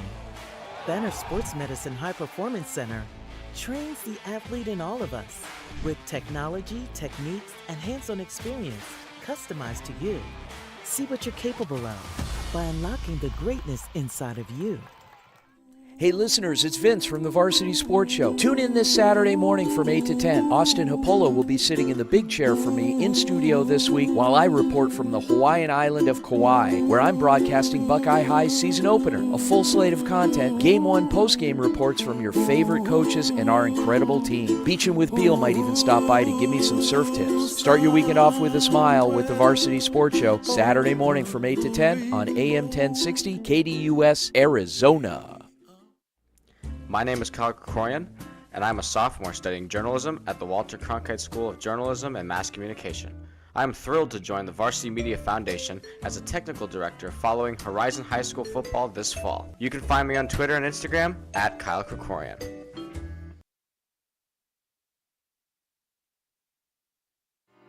Hi everyone, nice to meet you. I'm Ryan Sikora. I'm going to be one of the interns this fall at the Varsity Sports Show. So happy to be with you guys this year.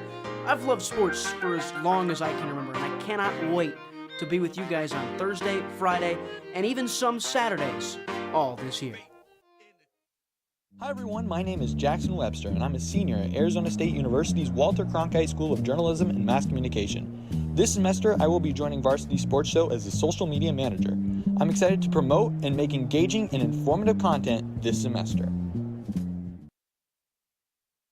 When you think of family restaurants and sports bars, think Bonfire. Bonfire is part of the Tempe landscape, supporting local schools. Join the Bonfire Booster Club Challenge. Mention Corona del Sol, Desert Vista, Marcos de Niza, Mountain Point, or Valley Christian, and that school's sports program will earn loyalty points. The winner after football season will earn a fundraiser at Bonfire. Come for the food and fun, support the community. Bonfire, open every day east of I-10 on Warner. Show your game ticket all day Friday and Saturday and get 15% off. 480-306-6801. Hey guys, Vince here to talk about Angel Dentistry. It's where my wife and I have gone for over 10 years, and we trust them with our routine and extensive dental care because they care. Dr. Amber Angel is an Arizona native, born in the town of Miami, and has been practicing in the Valley over 20 years. For general to comprehensive dental services, call 602-788-2008. Located off of Cave Creek Road, just north of the 101 in North Phoenix. Angel Dentistry, proud supporters of our young people and proud partners of the Varsity Sports Show. What's inside you? Is it strength? Is it speed? Is it knowledge of the game?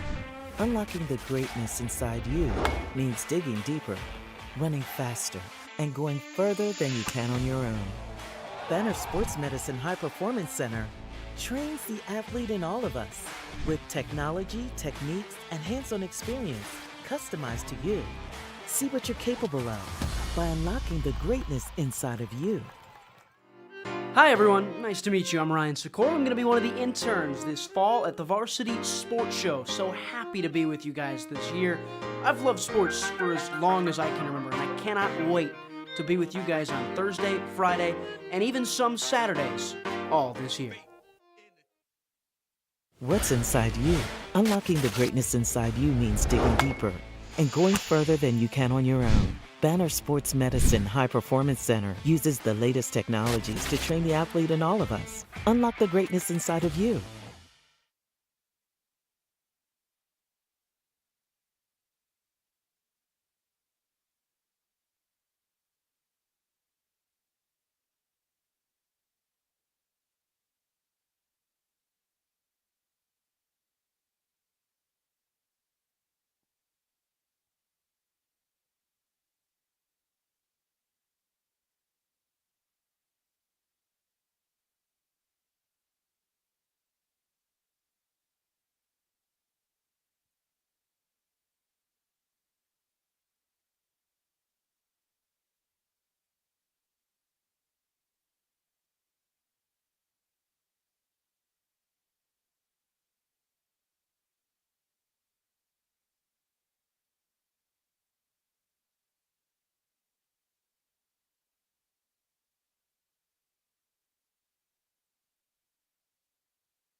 Excavating in PDG Produce.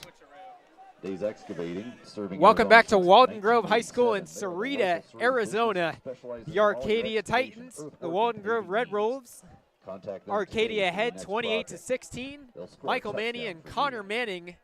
What a first half. That's all I have to say. What are you thinking? Well, yeah, we definitely started out explosive, right? Brady Force taking it to the house, opening kickoff 80 yards. Then their very first possession on offense, Braden Rooney was able to punch it in from one. But then Walden Grove started to get it going. They were able to kick that one back. That was Tavon Coleman taking it all the way back to the house. And, well, I mean, we saw Walden Grove punch in a late one to bring it to within 5 after going for 2 again. but like our Red Wolves then exactly what we thought that Arcadia was going to do, they went right back down the field to really suck that momentum out. And once again, they're back up by double digits here as we start. Walden Grove does start with the ball, so that is very important for them.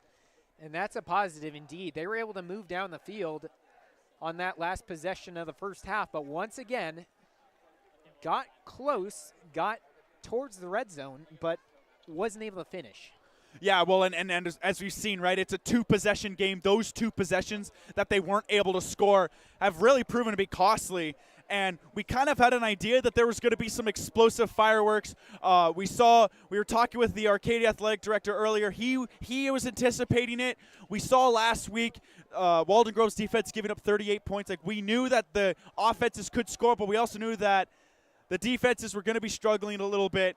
And while they've done their job, they've had some really important stops. Just Rooney and Smith have been able to really get the ball down the field. And, I mean, I'm excited to see this half. We've seen a lot of explosive plays, and who knows what we're in store for. It's been an exciting one, that's for sure. Capitalized by those two kickoff returns at the start of the half. It was electric from the opening kickoff. Well, yeah, and we do know that, like, we're seeing that these teams are being able to score at any time, and they're able to score in any way. And they're really going to need that as this comes down the stretch. And especially if Walden Grove can get back in it, and we see that they keep going for two. So they're never really out of it every time they get in the end zone.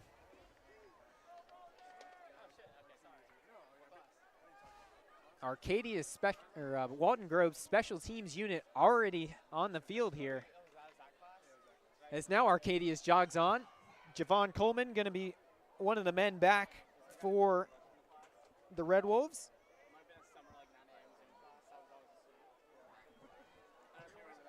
They're on the bottom of your screen.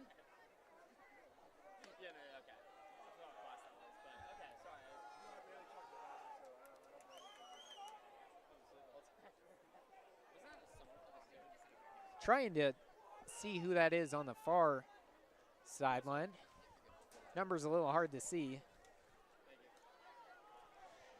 But in any matter, Garrick Heil set the boot of the way for what should be an exciting second half. Heil tees it up, and away we go. And it's going to be a reverse over to Coleman. Up to the 20, another showing that speed up to the 30. How about that, a little trickery.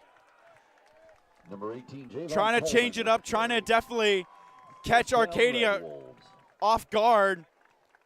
But it was a great tackle by Carter Pruitt. He's really been involved on both sides of the ball, making strong plays, and that was a big hit. That's the second big hit of the game so far.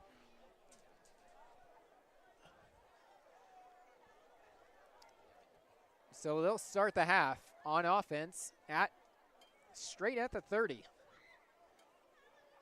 4 receiver set.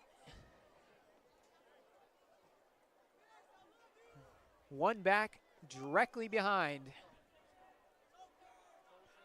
Smith. Pitch play. Up to the 30. Makes one man miss. Makes another. Great gain. Up to the 45. First down, Red Wolves. Number 20. Goes Montoya. Solid play by Cash there. Yeah, Montoya's calling card on defense, but he's been really, really good running the ball tonight too. Well, and we've seen a couple of plays by Walden Grove where they were able to get past that front defensive line for Arcadia, but that was really the biggest they've had so far. Smith hands it back to Montoya. Spins through a tackle and is dragged down just past midfield. 5-yard gain. Number 20, Carlos Montoya. Carlos Montoya really being the bruising alternative to Cash. Imposing a little bit of that Arcadia style right there. Ground and pound through the wall in the trenches there, just getting up the field. Montoya, like I mentioned earlier, did have a touchdown on the ground last week. 2nd down and 5. Smith, quick pass up to the 40 and speedily dragged down at the 30. Completed for the first down to number 9, Ed Lopez. That's Ed Lopez.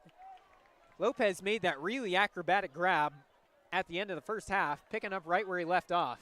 Well, and as we see Smith going back to what he knows best, that quick pass, catching that defense off guard and just getting those yards. And once again, they are already back in Arcadia territory.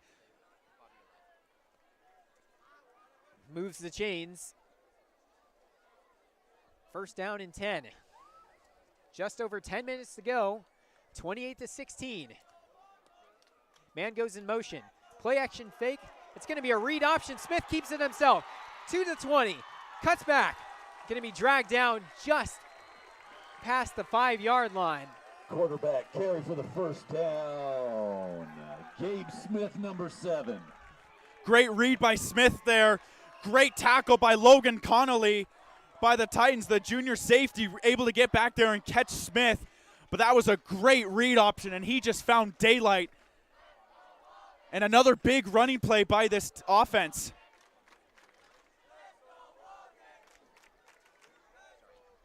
One man goes in motion. That looks like Wheeler Delancey to the right side. Keeps the pile moving. Touchdown number 20. Touchdown. Carlos Montoya. Carlos Montoya. And the Red Wolves are right back in it. Patterson Engineering.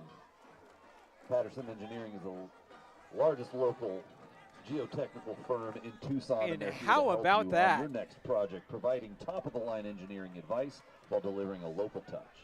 2nd straight week with a rushing touchdown for Carlos Montoya. And look at Gabriel Smith in there. We've seen that multiple times today. Doing the dirty work, pushing the pile forward. Well, and we were talking about earlier how it was really going to be a dual by the offense, by the quarterbacks, able to create the plays. And just as we saw with Rooney earlier, we're seeing with Smith now. You could not have asked for a better start for Walden Grove, getting the ball to start the half and punching it in the end zone right away. Walden Grove going to go for 2 once again. And Smith is quickly dragged down. Looks like by Carter Pruitt. So whatever they drew up there didn't work, but still, Walden Grove right back in this. The 2-point conversion. We'll see who it is. To see that number 24, Carter Pruitt, at it again. He is just really imposing as well on both sides of the ball, and he was ready for whatever Smith had planned on that 2-point conversion.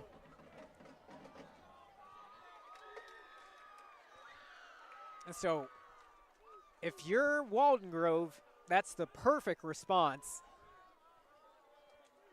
Now we'll see what Arcadia does here on their first possession of the half. Both teams really aggressive for much of the game. Well, they're playing identical styles too. Through the air, on the ground, quarterback really at the center of all the big plays. These teams are really identical in that sense.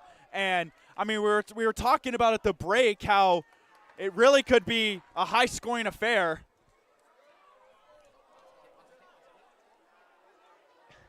And flag on the play, looked like they were attempting an onside kick again, but didn't go the requisite 10 yards, so that'll be very clearly flag on the play. Do you like the aggression there after making it a 1-score game again, trying to do a pooch kick again? Well, I think that, I mean, you're starting to notice a pattern here. They're going for 2 every time, so they have that trust in the offense. Okay. Yeah, from right this spot. Yep. And I mean, why not? Right? You know that your offense is being able to do it. You have a lot of trust in your defense. If in case it doesn't work, First down going that way. First down, we're not. There's no penalty. Taking at the spot. I like it. It's kind of a gutsy play, and we're starting to see it's a high-scoring affair. Why not? Right? Why not?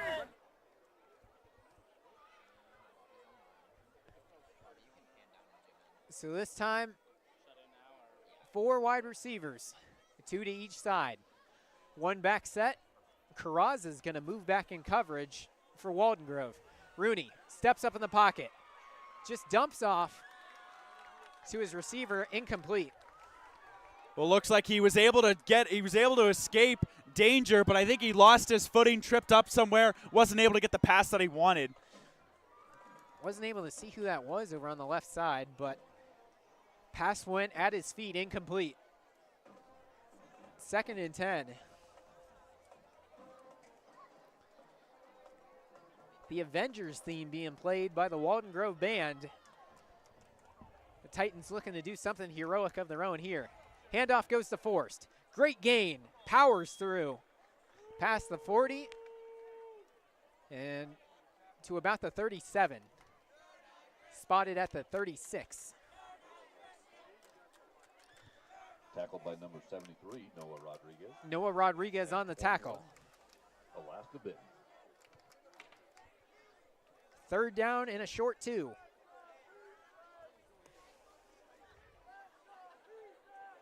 Handoff to Forrest again. Lunges forward. That's going to be enough for a 1st down. That was a good tackle by Pierce Elliott, not allowing Forrest to really get much further. Forrest was able to just get enough there. Drugged down by number 20, Carlos Montoya.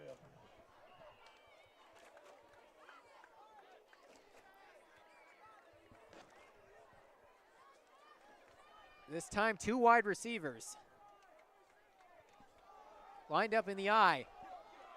Forrest bursts through the hole. Crushes one man.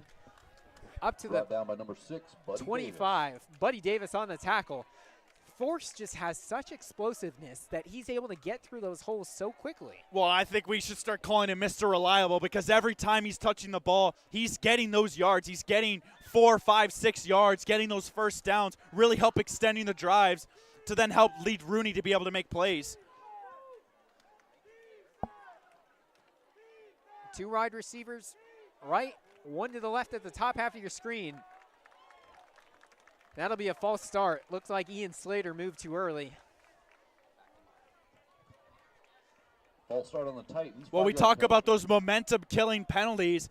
Big 1st down by the Titans, and then immediately having to go backwards because of a small error like that. You can't be doing that. It's going to cost you, as we've seen with Walden Grove. We saw with that drive late in the 2nd quarter, they had a false start. It killed the momentum of that drive. Now 1st and 15. Rooney takes the snap, makes one man miss. He's going to take it himself and run out of bounds. That's a good job to make something out of nothing when he was very nearly brought down.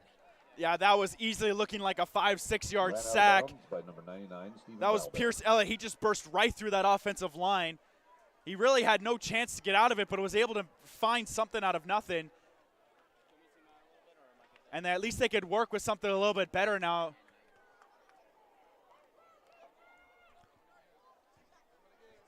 Low snap. Rooney picks it off the ground and still finds a man. Incomplete. That'll go incomplete, but that's a good job. Pass broken up by number 16, Gabe Carranza. That's a good job to even almost get that to Jeremy Smith. Gabe Carranza breaks it up. He's played good in coverage all day. Well, and you saw it. I don't know if he thought that the pass was coming to him or not, but just enough to be able to force the break up and 3rd down here. It looked like for a second that Smith was able to come up with that, but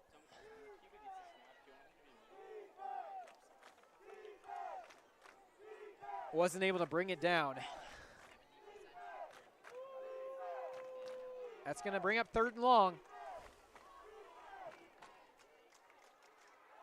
And it's a reverse play. Fumble on the play. Alba fumbles it. He's going to fall on it. Arcadia still recovers. Almost catastrophe on the trick play for Arcadia. Well, that's a real shame, because if he was able to hold on to it, he had some green ahead of him. He could have at least gotten a lot there, but I think he was too busy looking upfield. He didn't get control of the ball, and like you said, a disastrous play. And I mean, you're right, that flag killed that momentum. They weren't really able to go forward, and they're punting it away. Heil to punt it away.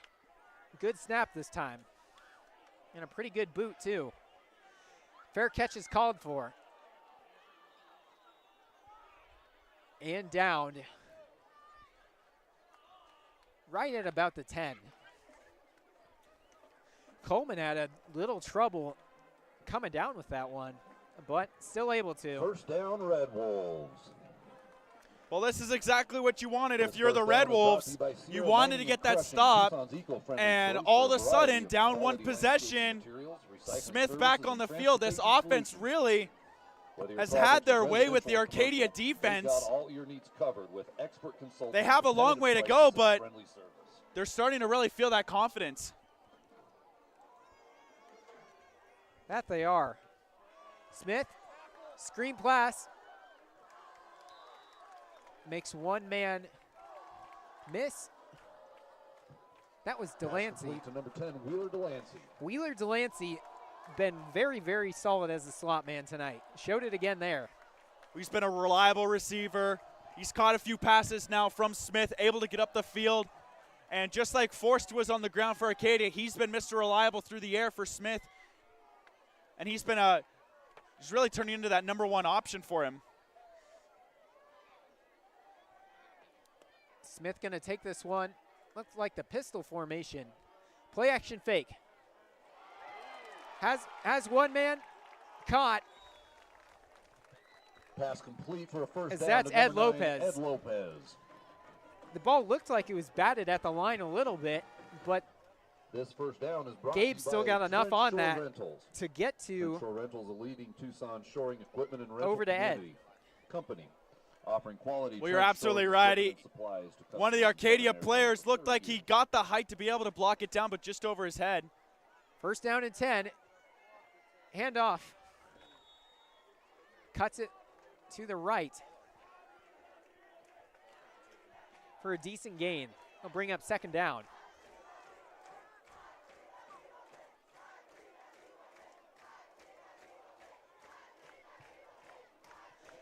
As that's Delancey. Farthest over there at the bottom of your screen. One back set. Stays in the shotgun, gets it over to Delancey, breaks the tackle, and is knocked out of bounds right at the 35. Wheeler showing his wheels. Pass complete to number 10. Well, once Wheeler again, just Delancey. able to get a few yards there, but once again on that Arcadia side, who was right there to make the tackle? Carter Pruitt. And you want to talk about somewhere that's everywhere on both sides of the ball for Arcadia, it's Carter Pruitt. He has definitely put himself ahead of the race here as one of the best players on on both sides of the field for Arcadia. Like you just said, he is literally everywhere, and he's making plays too. Just over 4 minutes to go. Walden Grove trying to get their first win of the year. Arcadia trying to hold on to go 2-0 to start the year. Delancey goes in motion. Play action fake for Smith. And he's sacked and brought down.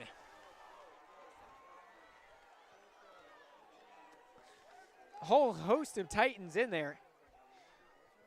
One of them looked like Nick Genter.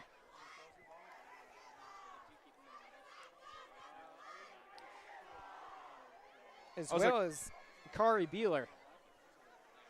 Great play by Pablo Javalera, able to just really get right through that offensive line and get to Smith and not allow him to escape as he had a couple of times prior.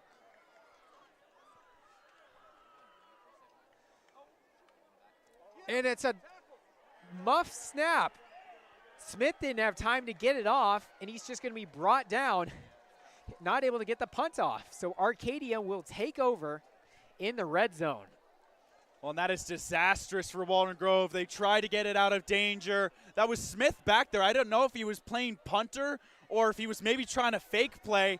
Arcadia didn't let him have time to figure out what he wanted to do. They were right there. There were about 4 of them that swarmed him right away, and just absolutely beautiful field position for Rooney in the offense. Smith's been doing the punting all night. He's done well, but that was a high snap, and he just couldn't do anything with it. So Arcadia takes over at about the 23. Or, excuse me, the 17. Handoff goes to Forrest. On a counter play, it doesn't really go anywhere. But still, Tackled for a loss by number 20, Carlos Montoya. Carlos Montoya on the tackle. That's premium real estate. And if you're Walden Grove trying to take the lead here, just a one-score game, that is catastrophic, giving Arcadia field position in the red zone. Well, yeah, exactly, right? We said it could be a potential firework, and giving them only 18, 20 yards to work with, it's exactly what you want if you're Arcadia. Rooney in the shotgun, trying to find a man. He caught it. Touchdown.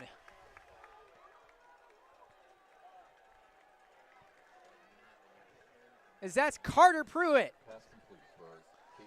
And Arcadia extends their lead on a fade route. Pruitt was all alone. Well, we've seen that a few times tonight. It's not just Pruitt. We've seen a few Arcadia receivers just find open daylight. And we were just talking about on the defensive side of the ball, seemingly our player of the game, Carter Pruitt, doing things now on the offensive side of the ball. Once again, wide open for the easy grab. And Arcadia capitalized on that Walden Grove mistake.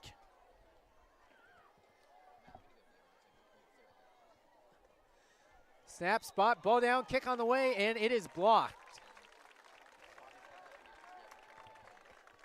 So Heil knocked down there on the PAT. Kick blocked by a pack of Red Wolves. But no matter, Arcadia extends their lead 34 to 24, or 22, excuse me.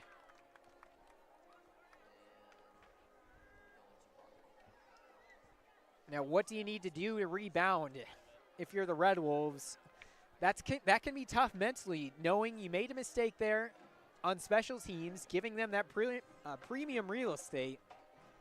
Now you just have to, it's almost like a closer in baseball. You kind of have to have a short memory and just go right back out there. Well, exactly. You said it perfectly. The offense just got to go out there, recognize that you have been able to have success so far this game.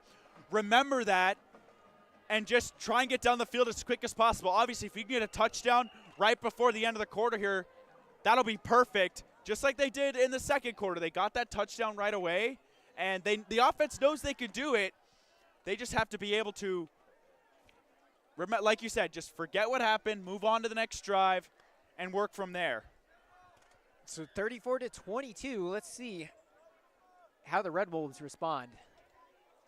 It's going to be a line drive kick that goes through the end zone for a touchback. That's another excellent kick by Heel.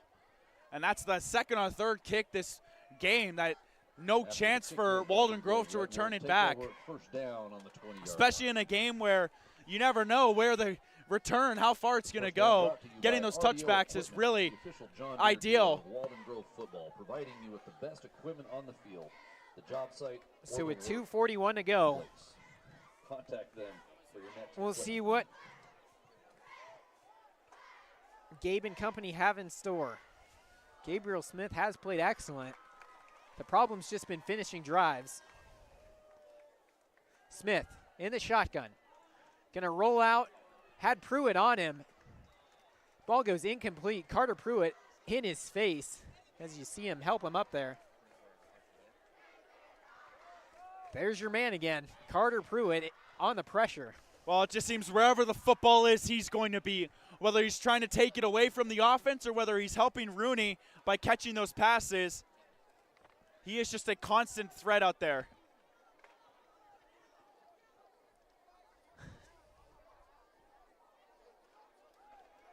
So the line to gain will stay the same. Second down and 10. That's Delancey lined up at the bottom of your screen. Two wide receivers to the far side. Delancey goes in motion. Smith in the shotgun, low snap. Finds him on the wheel route for a gain of about 2. Pass complete to number 10, Wheeler Delancey for a short gain. Walden Grove's been doing that a lot lately. They've been bringing Delancey in motion and finding him on some hook routes, some wheel routes, some slants, just trying to get him involved in the short passing game. He's been a leader in that front today. Well, and as we've seen, if they're able to get the ball to him quickly, he's able to get down the field. So they're just trying to change it up, trying to confuse that Arcadia defense, really just trying to give Delancey any opportunity he can to find that daylight, because as we've seen on a few plays now, you give him that green running room, he's taking it. Walden Grove trying to earn their first win on the year, but have a bit of a hill to climb here. Smith, low snap, gonna take it himself and just walk out of bounds himself just past the 25. That's happened a couple times. Number 7. Of late, Gabe Smith has had to just keep it himself. Low snap there. Yeah, well, it doesn't do you any favors when you're already behind the 8 ball before the play even starts. And while he's done a good job of just getting that positive, getting up the field, the receivers have got to do a better job at getting open for him. He's looking, but he's not finding anything. And that Arcadia front's coming at him fast. He doesn't have a whole lot of time to be able to see a play get created. So he'll punt it away. And this one's a bit of a rolly one. Gonna just scoot out at the 46. So still pretty prime real estate if you're the Titans. Well, they've been doing not in the red zone, but just about at midfield. Well, they've been doing exactly what they needed to do with that field position. They run the ball, see as much as they get, and then they let Rooney's arm loose and see what they can do, right? This offense, we know they can be explosive. We know they can make plays. Giving them only 50, 55 yards or less, that's just not what you want to be doing. So they'll start first down and 10. Toss play over to Forrest. Runs to the left side, and he'll be met at the line of scrimmage. Looked like that was Montoya again. Number 20, Carlos Montoya. And there's Carlos Montoya on the tackle. One of the opposing running backs on Forrest. Well, he's done a really good job at shutting down Forrest recently. That's about the 3rd tackle he's made behind the line of scrimmage. Forrest has really been kind of contained the last couple of drives. It's really been up to Rooney's arm to get them down the field, and Montoya's been a big part of that. 2 wide receivers set, 1 back. Just over a minute to go. Rooney back to throw. Pressure in his face. He'll be brought down and sacked. As that's 73, Noah Rodriguez Castillo. 73, Noah Rodriguez Castillo. He didn't allow anything there. Rooney, we know he's a bit of a magician back there when he's in a little bit of trouble, but he did not. He caught him. And 3rd and very long here for the Arcadia Titans. And Rooney has size on his side. He's a big guy. He's hard to bring down. Almost reminds me of Ben Roethlisberger in that sense, but Castillo was able to get him there. Yeah, he's a little bit more lean than Big Ben, but definitely he's got the size, the height, and that will play a big factor with those long legs. And that's going to be the end of the 3rd quarter. Arcadia 34, Walden Grove 22. We're going to take a quick break here. You're watching the Varsity Sports Show on the NFHS Network. What's inside you? Is it strength? Is it speed? Is it knowledge of the game? Unlocking the greatness inside you means digging deeper, running faster, and going further than you can on your own. Banner Sports Medicine High Performance Center trains the athlete in all of us with technology, techniques, and hands-on experience customized to you. See what you're capable of by unlocking the greatness inside of you. Guys, Vince here to talk about Angel Dentistry. It's where my wife and I have gone for over 10 years, and we trust them with our routine and extensive dental care because they care. Dr. Amber Angel is an Arizona native, born in the town of Miami, and has been practicing in the Valley over 20 years. For general to comprehensive dental services, call 602-788-2008. Located off of Cave Creek Road, just north of the 101 in North Phoenix. Angel Dentistry, proud supporters of our young people and proud partners of the Varsity Sports Show. And welcome back. 4th quarter here at Walden Grove High School in Sahuarita. Michael Manning and Connor Manning. Arcadia 34, Walden Grove 22. The Red Wolf faithful trying to rally the troops here, as it's once again a 2-score lead for the Titans. Well, this crowd has been a big help. It's been loud here all night. Arcadia's done a good job at just weathering the crowd noise, focusing on what they need to do, and getting in the end zone. But this is a big play for Arcadia here. If they want to keep control of this game, let the clock work to their advantage, start what they did last week, just starting to let the time go more and more, using up the full possession time. But if Walden Grove can get a stop here, we know that explosive offense can work and can get going. But they'd have to have a sense of urgency now. They got 12 minutes to get 12 points. But we've also seen, we saw it sometimes tonight and a lot versus St. Mary's last week. Arcadia is very, very good at dragging time off that clock. Well, exactly, and that's why, like, if you're Arcadia, you got to get that first down so you could start doing that. First down and 10. 3-back set. Rooney has a man, incomplete, looking for Jeremy Smith, and that's going to be pass interference. Referee threw the flag. And that is on Gabriel Carranza, who's been really excellent in coverage tonight. That's really his only blemish. Oh, looked like a little bit of a late call there. I thought the play had already ended, and then the flag went. I don't know if the ref was, I don't know if the official was debating or not, but he ultimately gave the call. And on that big 3rd and 18, that's exactly what you wanted if you're Arcadia, because now you get a fresh set of downs, and now you can start working the clock. Carranza just didn't get his head turned around there. So just a tough break for that Red Wolf defense trying to get a stop. Well, and we saw earlier, back when Arcadia was in the red zone in the second quarter, Smith got held on, and they didn't call it. And this time he did get that call to his help, to his advantage. 3rd down and 2. Carter Pruitt goes in motion.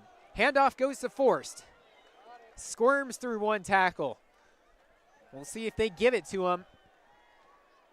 It looks like he got the line to gain. And here you go if you're Arcadia. You got that first down. Now it's time to run the clock. 30 seconds, really just dragging it out. And you know with Braden Rooney and Braden Force, you know that they absolutely can do that. New set of downs. 1st down and 10. Just past midfield. Rooney dumps it to Forrest. Tries to burst through. And tackles made. Good gain of about 3.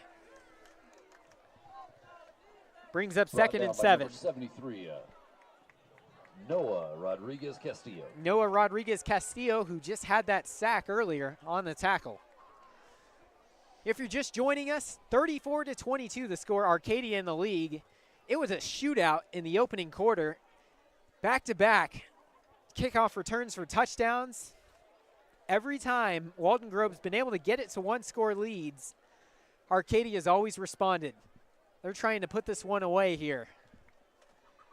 It's 2nd down. Rooney looking for a man towards the sideline, incomplete.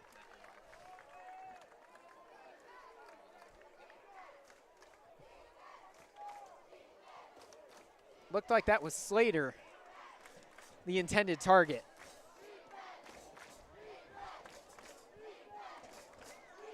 Third and long. 3rd and 10. 2 wide receivers set. 2 to the right, 2 to the left. Rooney's got Force flanking him to the right side. Rooney in the shotgun. Rooney takes a snap, got pressure in his face, trying to move up in the pocket, and he'll be sacked.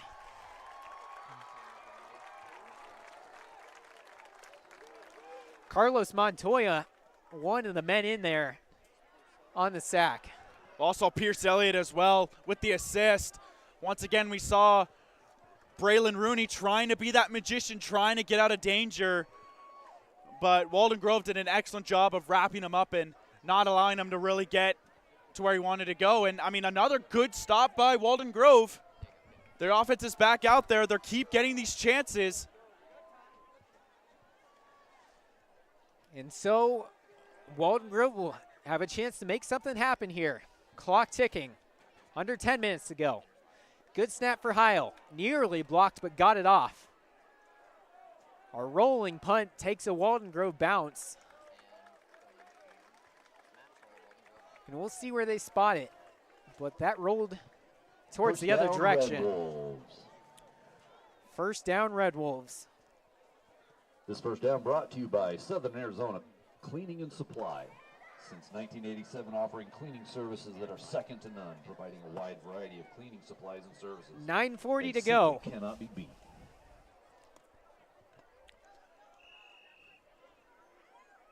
Walden Grove trying to make a comeback here. Get their first victory on the season. They fell 38-26 last week to Northwest Christian. They're playing in a new region this year, the 4A Keno. Trying to get a big win here, but it's an uphill battle. Handoff goes over to the left side. That's Cash. First down, Red Wolves, carried by number 30, Robert Cash. And Robert Cash keeps the chains moving. And the Walden Grove band comes alive. This time, two backs flanking Smith. Smith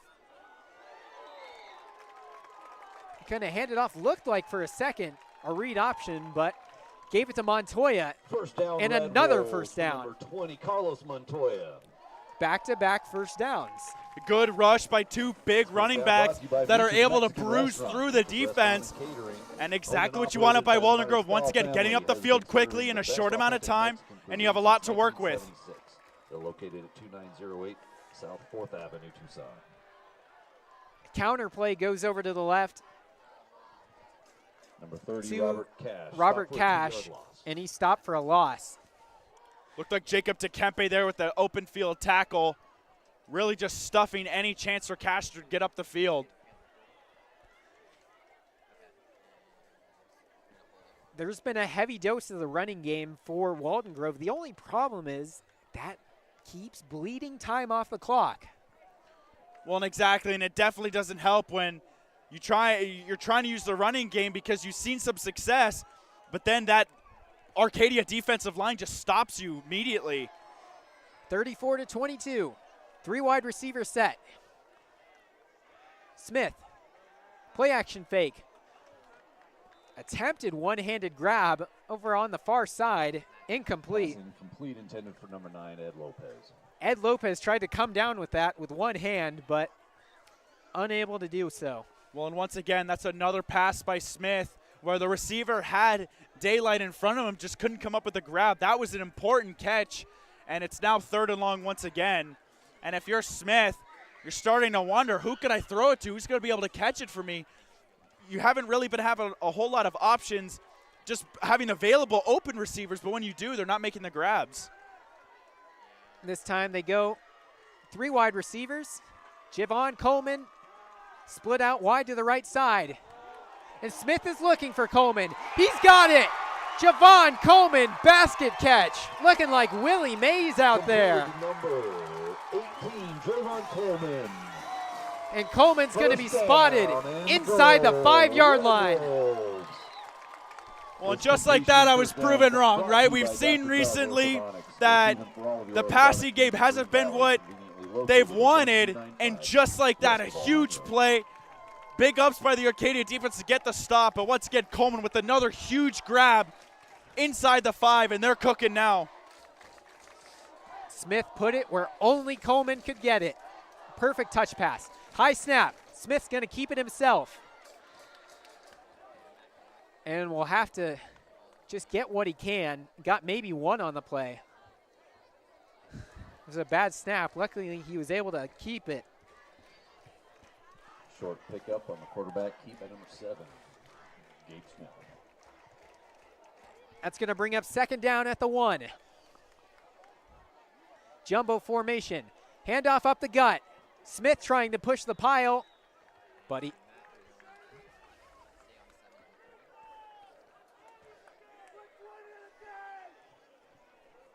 No gain on the play.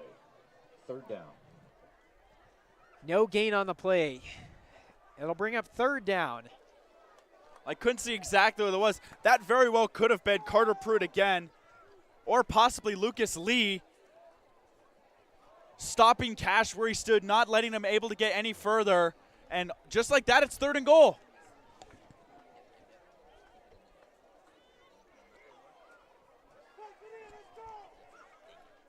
Is flanking over to the right side for Walden Grove is Jaden Bitton. Smith keeps it himself, reaches, he's in! Touchdown, Walden Grove! Red Wolves, number 7, Gabe Smith. Gabe Smith reaches for the pylon, and the Red Wolves are right back in this. Well, just excellent persistence by Smith there. The original, John Coulter originally got to him. He stuffed him, but he was able to keep pushing through. And once again, back in the end zone, his 2nd rushing touchdown of the game, and they're right back into it. Lots of time to go. Earthwork and paving needs. Contact them today for your next project. They'll score a touchdown for you. Smith kept his blocking moving. He kept his blockers moving, made a man miss, reach for the goal line. That's just an excellent job there. They're going to go for 2 again. Smith just going to try to keep it himself, and that was snuffed out immediately by Pruitt and a host of other defenders. I don't really know what exactly that formation was. I don't know what they were trying to look for. There weren't really a whole lot of blockers in front of Smith, and that doesn't look good. That might be Smith down on the ground right there. And that's what it looks like. Gabriel Smith down on the play, and we're going to take a quick break. You're watching the NFHS Network, 34-28 Arcadia. Hello everyone, this is Kyle Cooper with Varsity Sports, and let's move it up to the big league, the NFL.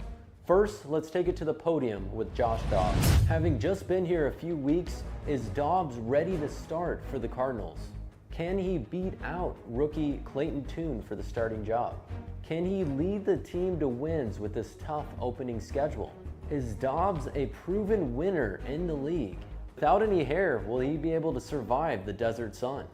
Now, Josh Dobbs has played a total of 8 games in the NFL. He's played with the Pittsburgh Steelers, the Tennessee Titans, and he's also been on the Detroit Lions, the Jacksonville Jaguars, and the Cleveland Browns. Dobbs has shown some promise with his starts in the league, and especially last year, if you were paying attention to the Tennessee Titans, he played well in those 2 games and threw for 411 yards total and 2 touchdowns. With Dobbs arriving here in Arizona.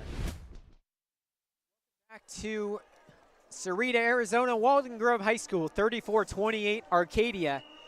When we were in break, Gabriel Smith limped off to the sideline, so no telling on his status. We see Caleb Layton getting loose on the sideline. In any stretch, Arcadia on the return. Big hit on the play. Jackson Crandall, is drugged down. Tackled by number 9, Ed Lopez. Tackled by Ed Lopez. Well, you can start to feel that momentum swing back into Walden Grove's favor.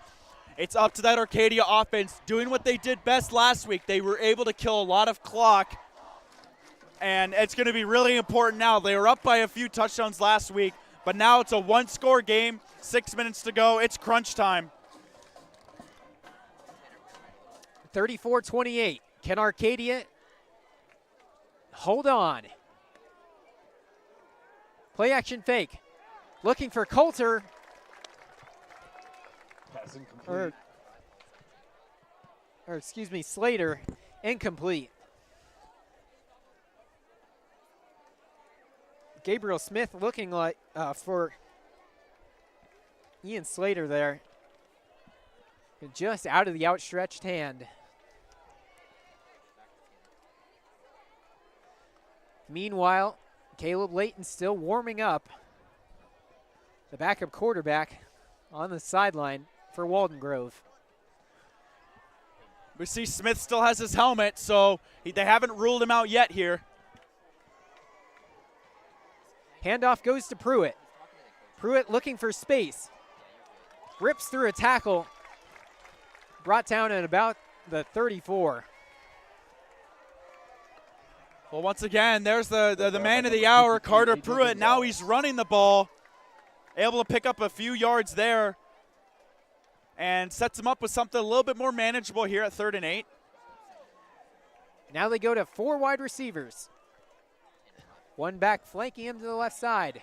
Oh, no. Flag down on the play. Mistake on Walden Grove's part. Jonathan Bustos, I believe, jumped. Probably looks like offsides. It is indeed a huge mistake on Walden Grove's part. You're right, you called it. Well, and now that sets up that running option, because who do we know that's able to get those 3 yards on 3rd down, right? Now you have a couple of options, and like you said, I mean, at 3rd and 8, you're almost guaranteed that they were probably going to look for a pass, but now they have options here to extend the drive. 3rd down and 3. I formation. Another flag on the play. This might be going to Arcadia. Did Arcadia jump early? Back-to-back penalties. Defensive for a linebacker. No. Like I said, they started blitz. You talk about those momentum-killing penalties. What do we got? This could be one of them. Oh, it was on Walden Grove. Another offside. Another offsides. We thought maybe it was a false start on the play. Well, I saw. But 2 straight offsides. Well, exactly, and I saw some movement. I didn't know if Arcadia had maybe jumped the gun a little bit, but that is absolutely killer. Just under 6 minutes to go. Arcadia 34, Walden Grove 28. Can the Titans hold on?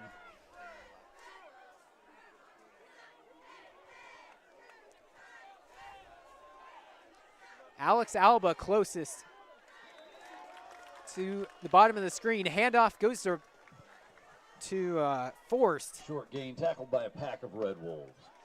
Tackled by a pack of Red Wolves.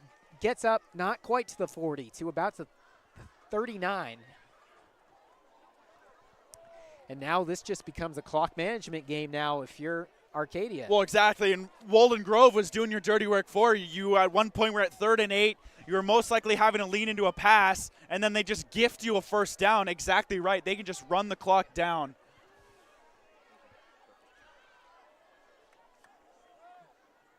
It's going to bring up 2nd and long. Rooney looking for a man, caught on the far sideline. That's Jeremy Smith. Smith, after a big first half, has been a little quiet in the second, but that's a big one there. Stopped by Gabriel Carranza. Well, when we talk so much about Forrest and Pruitt and Rooney, but we have to remember Arcadia has so many weapons on the offensive side, including that senior receiver, Jeremy Smith, who had that, I believe, had that big touchdown earlier. That he did. And making up another big catch there to make it, again, 3rd and short. Who do we know for 3rd and short here? 3rd down and 2, exactly. I formation. Just going to hand it to Pruitt, and easily picks it up.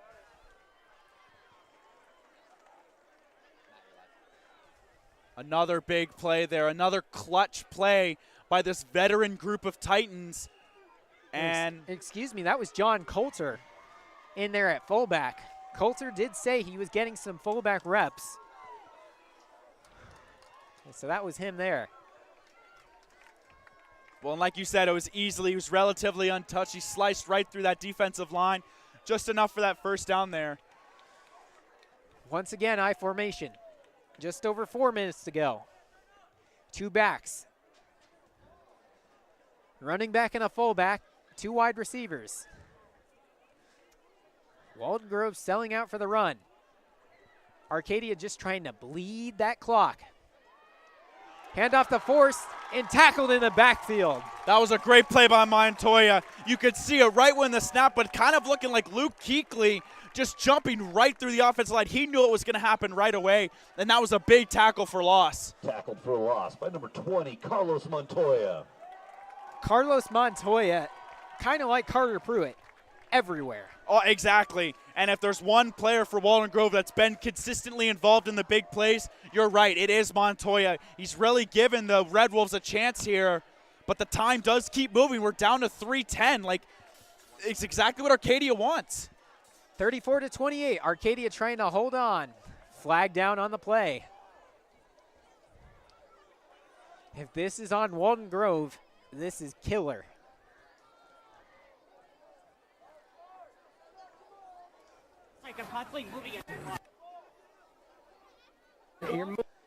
Still no signal on what it is.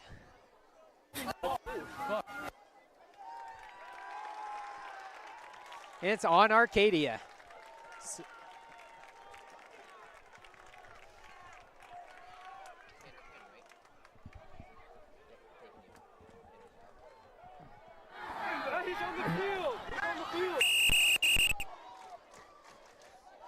So that'll bring up 2nd and 20.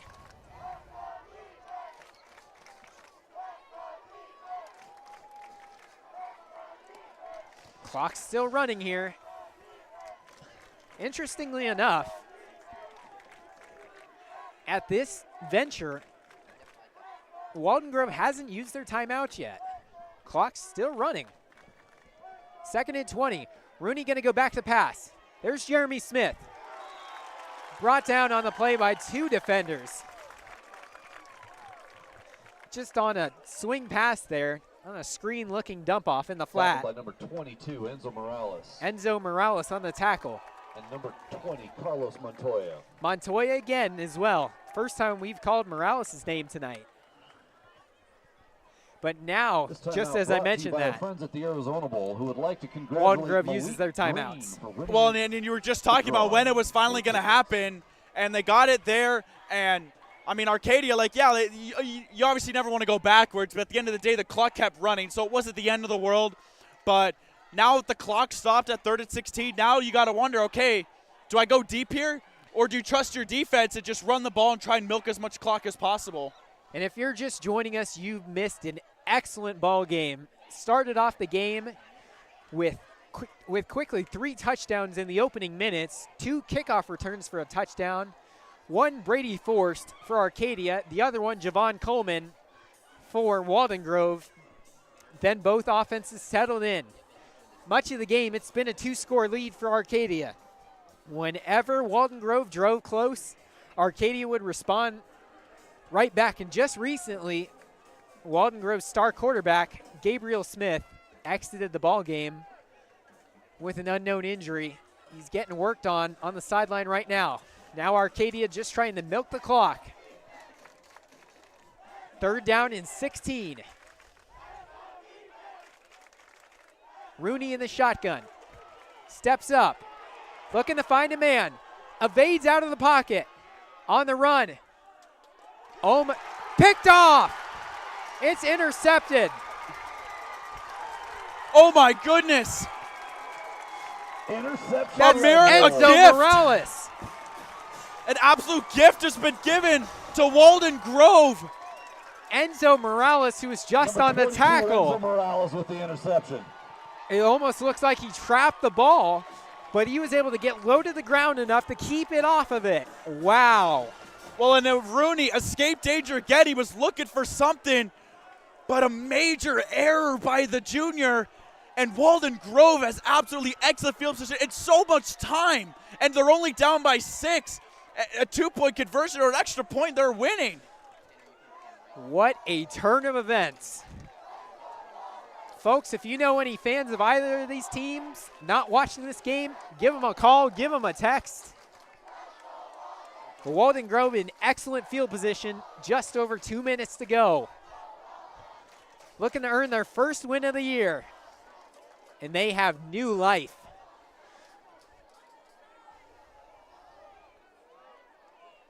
And backup quarterback in the game, Caleb Layton. A big moment here for the sophomore. He's going to have to come up clutch after they said that Smith couldn't keep going. So can Caleb Layton, the sophomore, lead his team down the field? Gabe Smith still on the sideline for Walden Grove. Don't want to speculate on the injury, but clearly it's serious enough that he's not out there. 2-back set. Robert Cash, one of them. Layton, back the throw. Got a man, down the sideline, incomplete. No flag on the play. Great play by Logan Connolly to get his hand on the football. Incomplete pass. And that was a big stop. Number 10. And good job by Logan Connolly to get his head turned around so he doesn't get called for pass interference there. Well, and it looked like it was going to be a little short anyway, but a good play by Connolly to make sure that there was absolutely nothing that was coming there. Regardless, still a good throw from Caleb coming in here cold. 34-28. Layton getting the play in from the sideline. On a chilly night here in Sahuarita. Been a classic here at Walden Grove High School. Walden Grove trying to capitalize on a rare error made by Rooney. 2nd down and 10. Layton takes the snap. Play action fake. No, it's going to be handed off. It was a convincing one. 4-yard gain on the run. Handed to Montoya. Number 20. Timeout Walden Grove. Carlos Montoya. With 2:10 to go. If you're in this huddle right now, Connor, with a sophomore quarterback, doing a pretty good job, I might add. But if you're in this huddle, what are you telling your guys right now if you're the head coach? I think the most important thing is just get the first down. Let's just get the first down, then we can reset, and we can see, and they can see what they can work with. Right? Don't let the moment get too big. You still have 2 minutes and 16 seconds. You're on your own 49-yard line. You have the time. Southern Arizona Cleaning and Supply. Just got to get that first down, though, because 4th down, you're obviously going to have to go for it. But recognize that just get the first down. That's the most important thing, and I'm sure that's what Nobles told Layton. Just get that first down.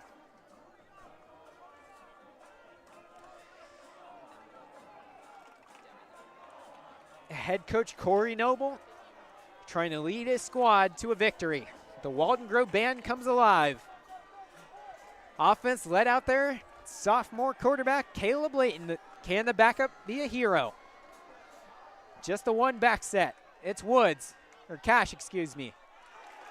Throw over, and it's caught by Coleman. Javon Coleman catches it at the sideline.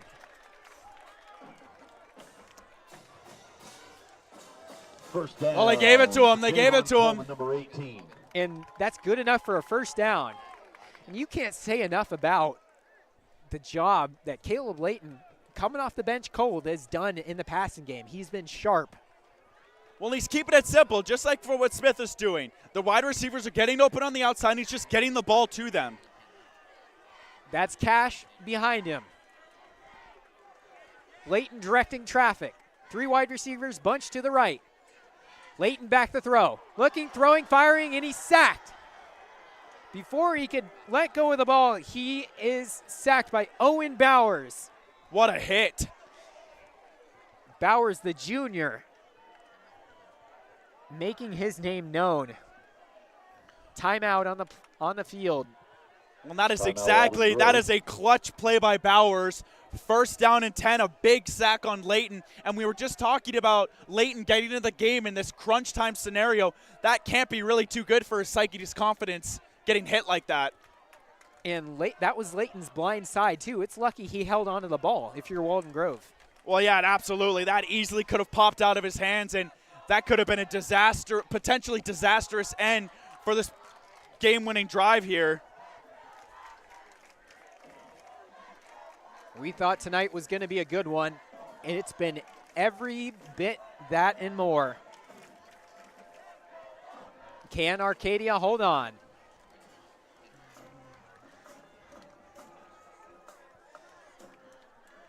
The band again playing the Avengers theme. Caleb Layton trying to do just that, be the hero. as it's 2nd down and 17. 34-28. Arcadia the lead. Just over 2 minutes to go. 3 wide receivers and the 1 back. That's Cash. Layton, pump fake, looks for a man. He's got him. What a catch. Right through the needle there.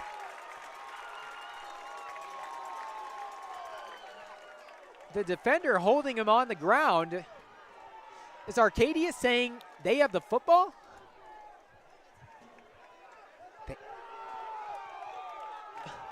Pass complete to number 9, Ed Lopez. Ed Lopez made the catch. The Arcadia defender held Lopez on the ground for an abnormally long time there. He might have been trying to grab the football away from him. It looked like it. Layton back the throw.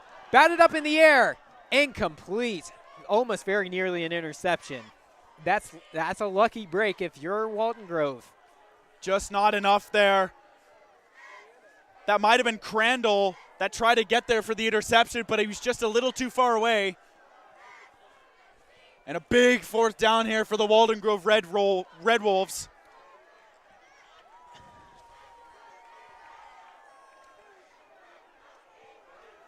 Jaden Byton comes into the game for Walden Grove. Ed Lopez comes out. Cash still the running back. Javon Coleman stays split out alone to the right side. Layton in the shotgun. 2 back set. Flanking Layton to each side. They'll switch sides. Cash goes over to the left now. Layton stays in the gun. Claps for the ball. Hand off. For not a whole lot.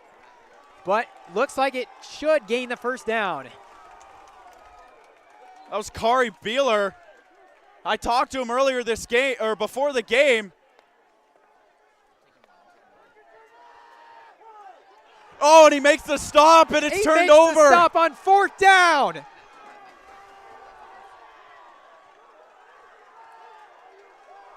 The Walden Grove is stopped short on 4th down, and Arcadia will take over. What a possession by this defense. We talked earlier that the strong point was the offense. They were willing to go the distance with high-scoring games, but when it came down to it, they regrouped after that turnover, and they were clutch. It was 4th down and 1. They needed maybe even less than 1, and Arcadia's defense comes up clutch. So now 1:21 to go. Can Arcadia hold on? If I remember correctly, Walden Grove still should have 1 timeout to work with, but after that, that's probably going to be all she wrote. Yeah, I think they only have 1 as well. Like we were talking about earlier, we don't know exactly how many they have, but we know they for sure used at least 1. We believe 2 as well.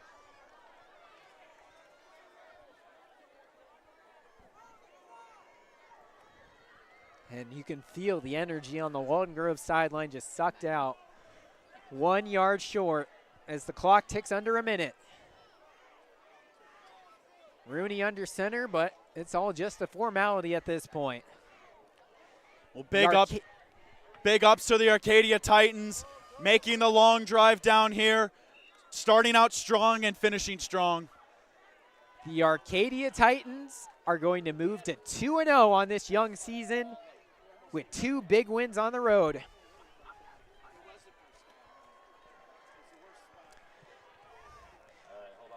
They'll head into their home opener against Benjamin Franklin next weekend, Walden Grove fans, September 8th, and that is it.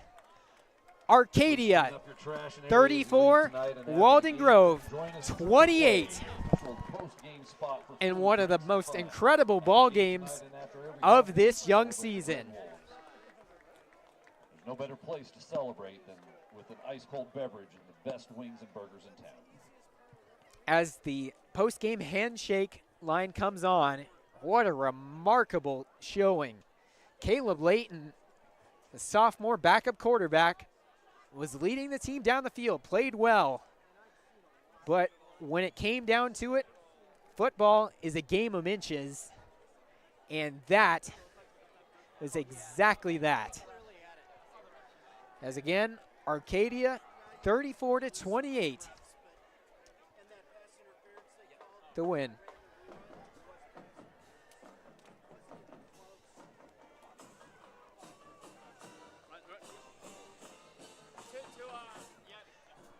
It's getting set for the post-game show here.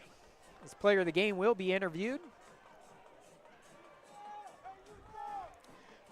For Walden Grove coming up next week, they'll still be at home against Senega. Then Desert View the week after that.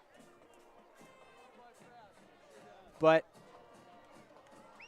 a pretty remarkable showing on both sides.